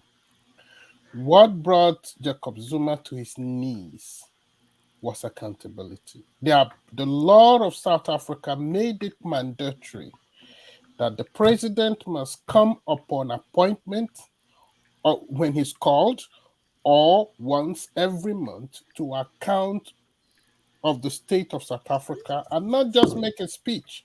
He has to be questioned with time within a space of 1 week from any representative. And I thanked Julius Malema. I watched it so religiously. How Julius Malema teared that guy. It wasn't him alone. There was the other guy of the other party. It's also black. They did not spare him. They did not spare him. That is one point. If we have to have a country, we have to have a country, just like the gentleman said, of accountability, real accountability. People must not be afraid of their life to come out and speak to power. And let me tell you another thing that is a major concern. We might have the best lawyers in Africa, but there is no legal system in Nigeria. There is literally no legal system. And I don't even know whether the lawyers are interested in making the money that is out there. There is no legal system. South Africa, it was the legal system that actually mesmerized Jacob Zuma. He wanted to turn the legal system all around, but he could not. The legal system brought him to his knees, whether it is Buhari or anybody that is to come. If we don't have a legal system that is self-authorizing and respected and valued, I don't think we're going to have a country. What is the last point I was trying to make? I think those are about it. When you compare the rest of Africa, they may not have the money that we have. They don't have the money. Even the countries that surround us that are poorer than us, they live far better life. Far better life, by far. In a country without running water, about 6% has running water. In a country where you don't expect a 24-hour electricity. In a country where if you fall sick, you're on your own or you are dead. In a country, and all they announce is money, money, money, money, money. You don't know where it goes. It's a bizarre place. No hope. There is really no hope. I will be surprised. I mean, one of my friends, I usually call him, and he will say that Obi is going to win. It's going to be good. I wish so. The reason why I'm laid back is because during Buhari's, I made a lot of enemies. I wished he win. I was always on my phone. I campaigned like a crazy mad dog in Facebook. But I am not doing that anymore. You know why? It's like the same movie again. It may not be exactly, but it's like the same movie again. I watched Sahara Reporters as everything was coming in. I was so crazy about everything. I lost all my times on it. But I'm not doing it again. Obi wins, Obi doesn't win. I don't think that is the issue. The issue is that the structure and the system of what Nigeria is has to be reviewed. Thank you. Yeah, Spinner, go ahead. Yeah, Rudolph, I've been watching, but I just came in to just make a brief comment. I saw the video of Tinubu being pushed. Can you imagine Tinubu wins, right? Let's imagine he wins. Can you imagine the spectacle when he comes to United States? He can't get down the airplane. Somebody have to carry him down. Imagine the spectacle. In a way, my mind, I want him to win. That way Nigeria can die. When I say this, people don't understand what I'm saying. I want that man to win. That way that country can die a natural death, because he's going to humiliate everybody so bad that all those idiots running around voting for him, want him to win, they're all going to cry when he humiliates everybody. The guy that just came in, what's that? He said that, I don't pay attention. I just want to, I think he's interested in changing the constitution. He has to realize Obasanjo came in, he didn't change the constitution, right? Jonathan came in, he didn't change the constitution. If Obi get in there, maybe he would do something. But he doesn't get in there, nobody else will change the constitution. The country will just die a natural death. If that country dies, I will celebrate. I will celebrate so much. Some people there, I don't want to mention them, I don't want to make anybody angry. Some people there, and you can tell when they come into your forum, you can tell by listening to them. They want that country to continue the way it is. They want that country to continue. They don't care about the suffering of our people all over the place. Suffering of Nigeria. Even their own people are suffering. They don't care. Why do you want the country to continue? The country is useless. It doesn't produce anything. Why would anybody want that country to continue? They should just divide that country, let everybody go their way. Get off my land and let me and my people go. You go do whatever you want to do. Let us go. Then they can go run whatever they want to run. We're not going to bother them. I want the country to continue. I just want it to change. Continue for what? Let me see. Okay. All right, guys. Thank you. Okay, let me. Can I say something, Mr. Rudolph? Yeah, go ahead. Contribute. Okay. Nigeria. We all know that Nigeria has a problem, right? And Nigeria as a country has no problem, but Nigerians has a problem. And this problem, we all knows it. But we don't want to face this problem. I remember in the 80s, early 70s, 80s, we talk about pipe-borne waters, regard for the law, civil servants are proud of being a civil servant, they enjoy their job. Even at that time, if people can get their cars by mortgage and things like that. One question I always try to ask, how do we get to this level? What happened? What changed? Actually, it is the people. The people are the ones that change a nation. Nation doesn't just change because they want to change. It's the people. And Nigerians have become a people that praise what is bad and reject what is good. Anything that involves money, Nigerians want to go in that level, on that direction.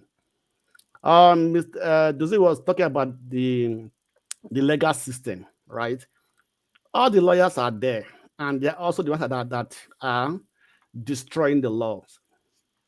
You will see a judge, you will see a lawyer. He knows. Okay, let's take an example about Imo State election. If you disqualify the first number one, the first one, they were about number two, number three, and then you went and gave the victory to number four. What type of judgment is that? This is quite clear. So because no nation succeeds, no nation grows, no nation live in peace or anything work when the lawyers, the people that are the custodians of the law, the interpreters of the law, cannot be able to give a true interpretation. They put their selfish interests first before the nation. There are two organs of the government that makes the country what it is: the executives and the judiciary. And in Nigeria, those two organs are totally rotting. And everybody don't talk about it. The people in government, they have immunity of corruption. So they can do anything, whatever they like. They can embezzle any amount they like. Nobody talks about it. Nobody's taking them to court. It says it's immunity. So the people have to rise up against these people, right? When we look the history of the countries that have today are what they are, it is the people that rose up, that fought against the system, that fought against what they were doing. And then when they fought against it, the good ones now came up. It's not by politics alone. Sometimes, like my late daddy used to tell me, he said every countries of the world that are today, what they call the G5, all of them fought a bloody war. He said, without the shedding of blood, there's no salvation. So didn't Nigeria fight a war? Yeah, Nigeria. Another one. No. Let me say what I think about the Civil War, about the Biafra war. It's okay. We are around. No. I just want to say why I say that, because why we are still like this, because that war was fought in one single region. Most of that part of Nigeria did not feel the effect of that war. If the war was fought all over Nigeria, at least we are having a better thinking. There have been different people. That is why the Igbo today are very passionate when to talk about the Biafra war, because they suffered it mostly. And the other part of Nigerians never suffered the way the Biafra suffered. So we have to come back, we have to come to that point whereby we have to try to re-engineer, rethink, and the people have to change. So we have to try to vote out the people who are corrupt. We have to at least let's always hit the nail at the head so that Nigeria can move forward. It's the people that make it. It's the people, because once we are able to fight against that mindset that I have to be there, and when I'm there, I have the right. They say they have the right to embezzle, to do whatever they like. So when that keep on happening, there's no how we are going to move forward, no matter who comes to rule. But when the people are not going along with them, then there's no how it's going to work. So we need people of integrity.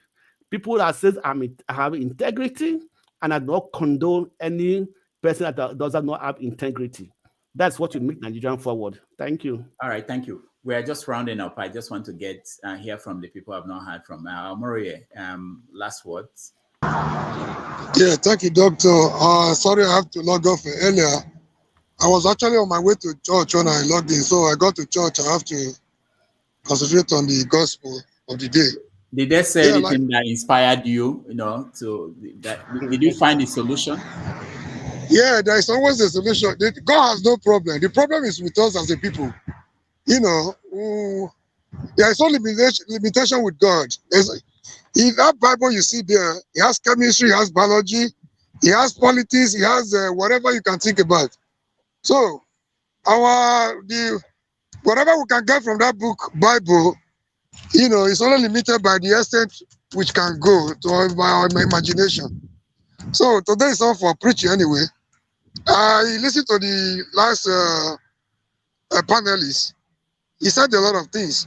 We are all playing politics, and politics cannot take us anywhere. The same people we blame, we are not different from them. The only difference is that we have not had opportunity to have our share from the country Nigeria. He made mention of one thing that struck my mind. Interrupt. No. Let him finish. Don't interrupt him. Go ahead, Omori. I can entertain any question if he wants, because he said something that struck my mind. Most of us are living in America, we are living in Britain, we are living in Japan. somebody rose up at the time to fight for a better society. Doctor, I cannot thank you enough. You've provided solution to my philosophical questions of why this, why that. Why will a politician embezzle so much, he does not need? Why will the politician store money in sewage? Why will a politician store money in overhead tanks? Your platform have been able to provide solutions to those questions, why questions. I've not been able to find them in any books. I've read the Achebe's. I've read there's so many, nobody has been able to find solution to these questions. Now, your platform has provided me opportunity to find out that we are all guilty of the bad situation we have in Nigeria. So the man said, the last panelist said, politics is not enough. Politics is good, but it's not enough. We are all playing politics. Like I said before, I asked a question like, our people are working against Obiwu and all that. Even those that are for him right now, they are just there temporarily. Somebody, a number of occasions, people will come here to say, we want to try this one first. If it does not work, we go back to the IPOP. My other question is, why can't you think the same forces working against Obiwu right now, they are still with you in the Biafra land? They are even the greatest problem you have, working against IPOP and against Nnamdi Kanu. But you realize this fact, we go nowhere as a people. We are playing politics. We are looking for the easy way out. There is no shortcut. There is no easy way out. Until we begin to see Nigeria as a nation, just like you like a girlfriend. Back in the days, you like a girl, the father is not in tune, the mother is not, does not subscribe to it, the siblings are not for you, you still find a way to, connect with that girl. Until we begin to see Nigeria in that direction, we go nowhere. We blame somebody, we blame politicians. So we cannot die. I said one day, America was worse than Nigeria when the likes of Martin Luther King, rose up to say enough is enough. It took a woman to say, I'm not sitting down in that back seat of the bus.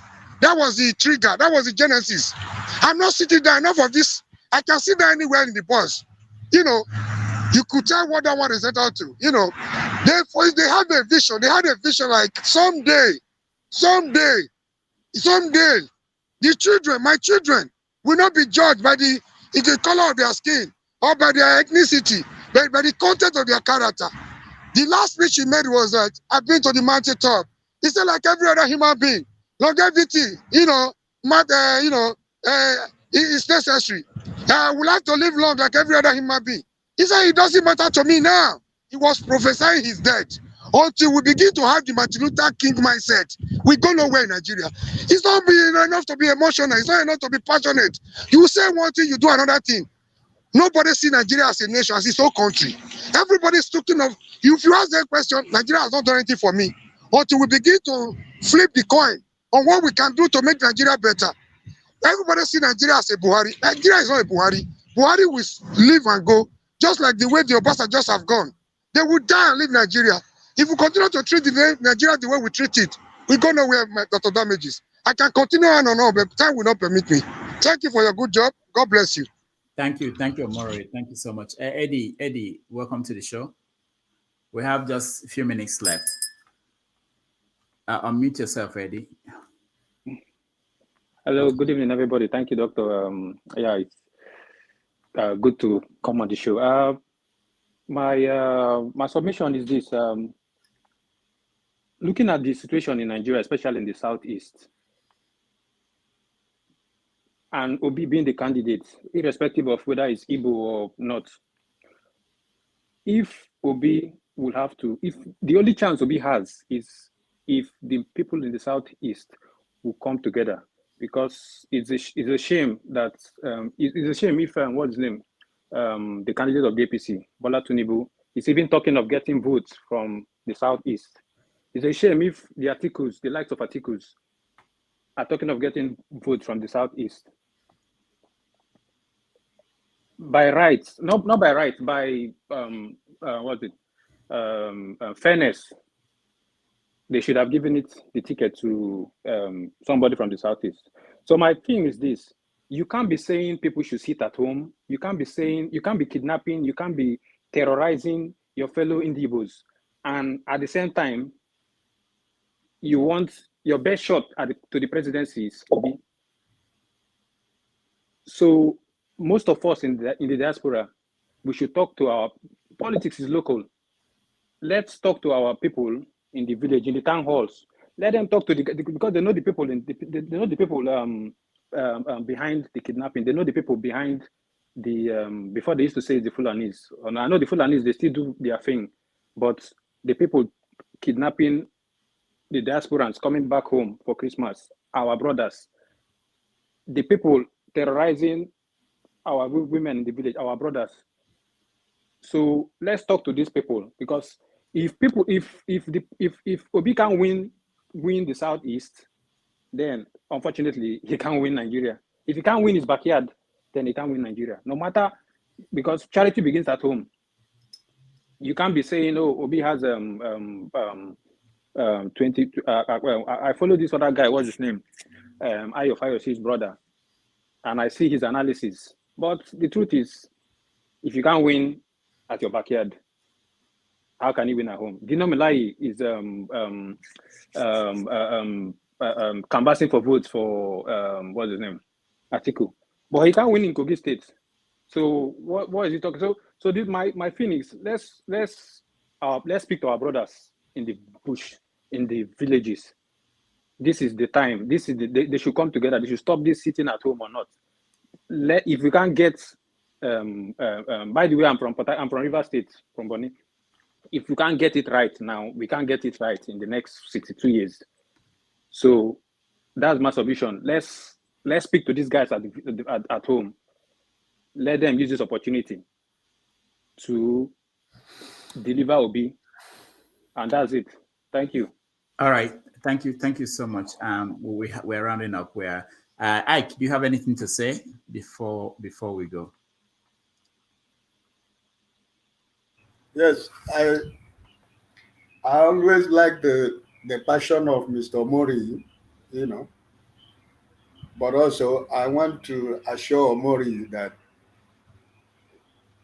all of us are thinking for a better Nigeria, like what he said, that we say another thing and do something else. That is true, but it's not all Nigerians. Listen, Nigerians are learning a lot. A lot has happened to Nigerians themselves, and Nigerians themselves are beginning to realize and understand what it means to be a Nigerian. So don't try to generalize the issue of, we don't want to, we are not really true Nigerians. We say one thing else or say the other thing.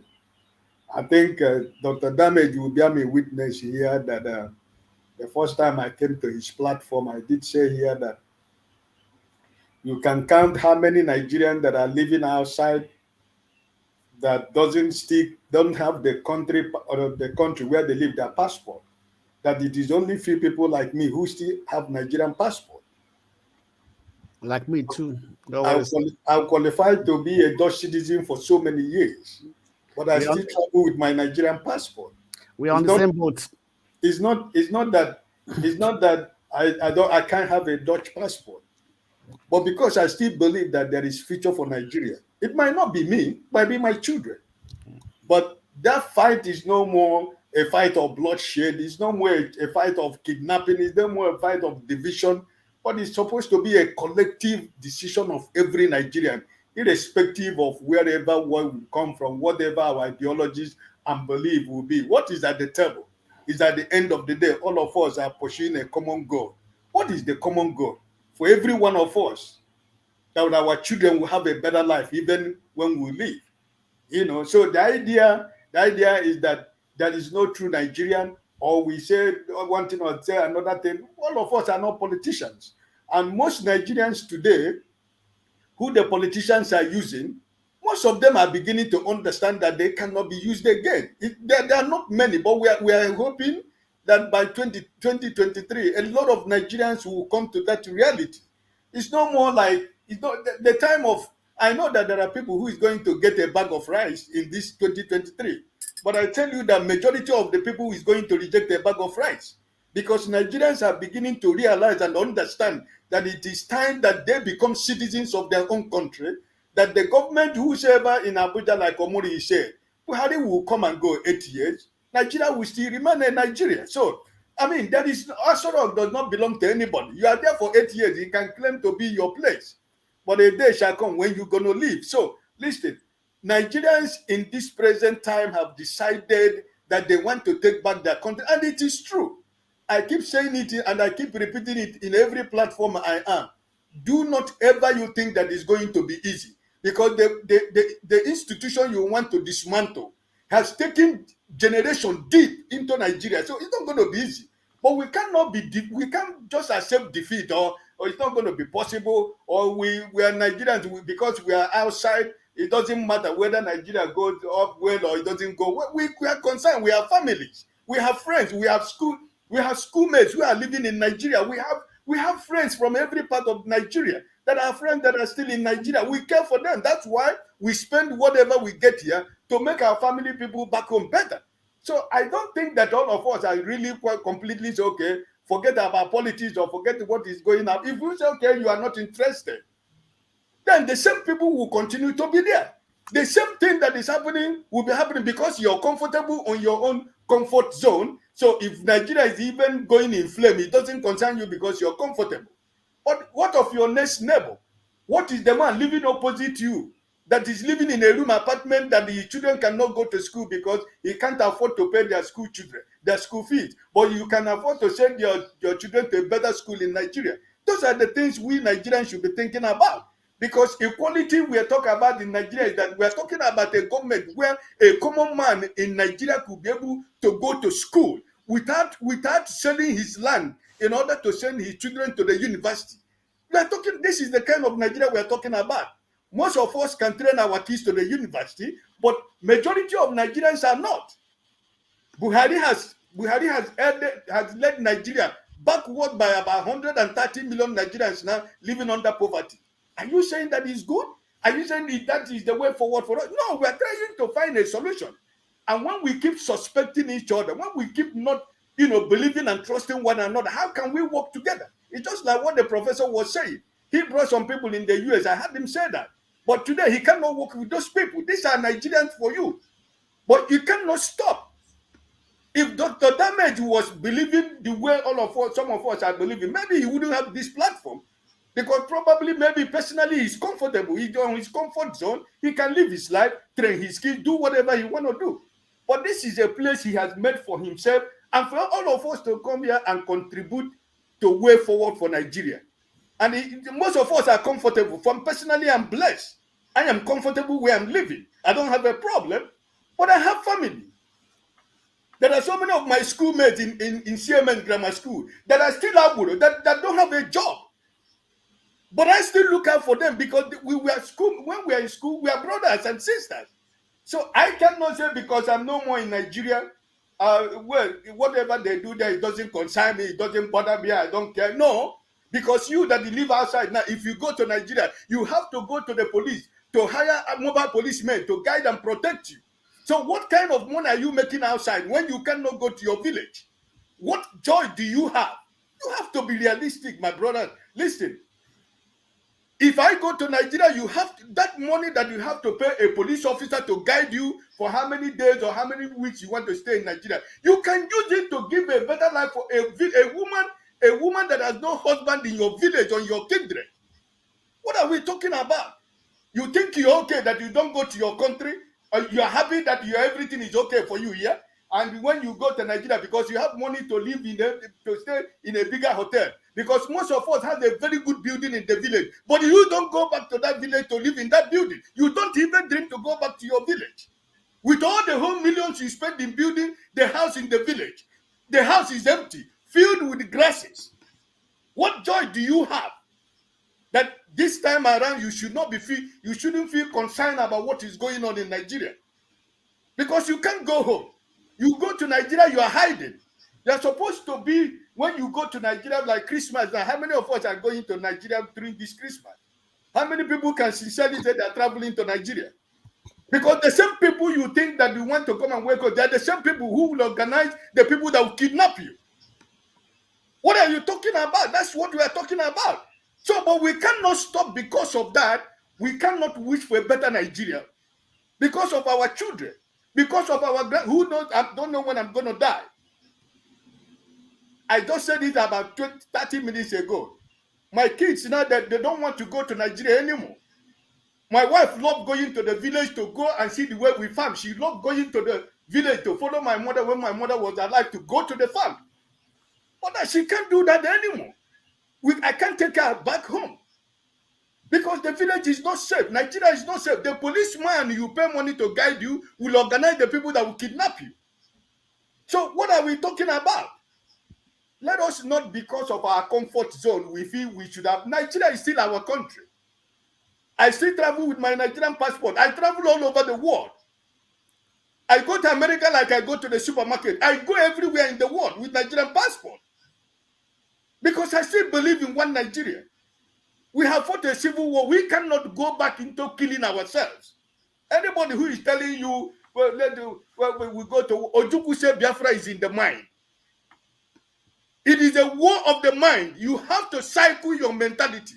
You have to work for the betterment of your people through the little comfort zone that you have. That's the way you transform the people's life. The question you have for yourself, how many people have you transformed their life to a better life? Change their mindset, their cycle, the way they think. That's why this platform is good, that God is using this gentleman to do that. It's not only when you give people money, what is money? But you have to place people in a situation whereby they should understand their story, understand their generation, understand where they're coming from, and let them not live like a wasted generation. We ourselves are living we have lived our life in a wasted generation. I am not praying that for my children. My children can decide, oh, Daddy, listen, don't tell me anything, I don't want to go. I say, every time I travel, I go to them, I say, listen, whatever you are doing here now in trying to help Holland to become a better country, a day shall come when you have to go to Nigeria, go to Obiwu Iwuanyanwu, you go to where I come from. You have to go to Obiwu as a town to go there and do something. So all right. Please, as we round up, listen, let us stop this. Let us disabuse our minds from this idea that Nigeria we have a solution. I'm not speaking about P2B because he's an Igbo man. No, but among the devils that we have right now, who is better? That's the point. I don't know who P2B is. All right. Thank you, Ike. Let's take a break. When we come back, I will say thank you. This gentleman will be making his network television debut. This is his most recent album right here. It's called Spirit of Love. We're very pleased to welcome Majek Feshek.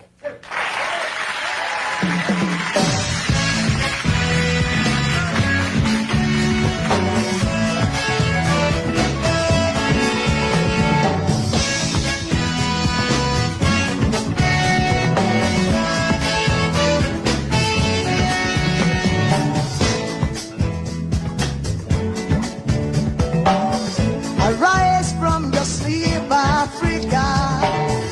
Rise from your sleep, America. There's work to be done, Africa. There's work to be done, America. But if we unite, we will be free. So long, too long, so long, too long. We've been sitting down for so long. We've been fooling around for too long. We've been sitting down for so long. I am not gonna fool around for too long. So long, so long, too long, too long, so long, for too long, too long. Hey.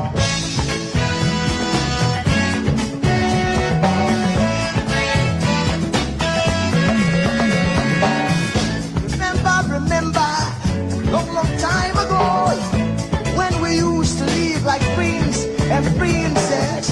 Remember, the pyramid of Egypt, when we used to live like prince and princess. Remember,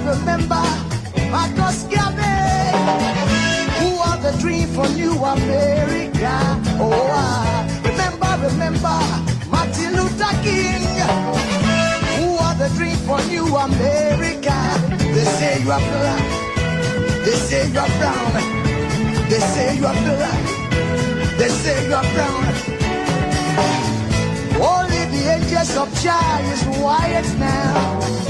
Only the angels of God is white. So long, too long, so long, too long.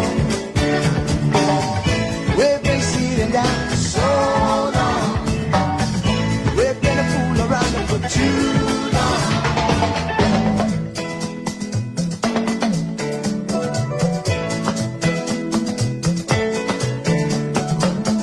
Arise from your sleep, Africa. Arise from your sleep, America. There's work to be done, Africa. So much work to be done, America. But if we unite, hey, we will be free so long, too long, so long, too long. Press down for so long.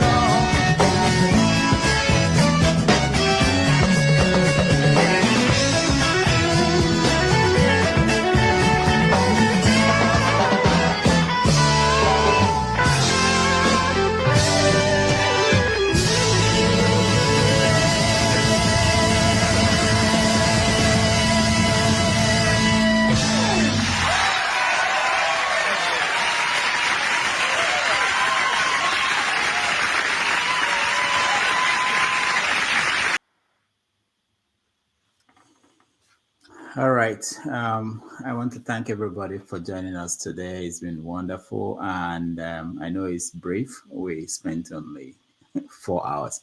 But I will see you all on Saturday, those who can join us. And on Sunday, we have a special guest, Kole Shetima, who is the head of Makato Foundation in Nigeria. I want to appreciate those that are making comments on the comment section, even those who simply abuse people who are up here making their own contribution. I hope that one day those on the comment section will decide to come up and have their own say on some of these issues. It's not easy. I think we should appreciate people who spend their time discussing Nigeria. They don't have to, but they think it's important, and we appreciate their time. So, Ike, thank you so much for joining us. The Blackstone, thank you so much for joining us. Dozie, thank you for joining us. Adeni, thank you for joining us. Eddie, thank you so much for joining us. And WC, thank you for joining us. And of course, Okija, I didn't know that you joined, but thank you for joining us. Next time we'll get to hear your viewpoint. On behalf of everybody here helping me out, I wish you guys the rest of good week and see you on Saturday.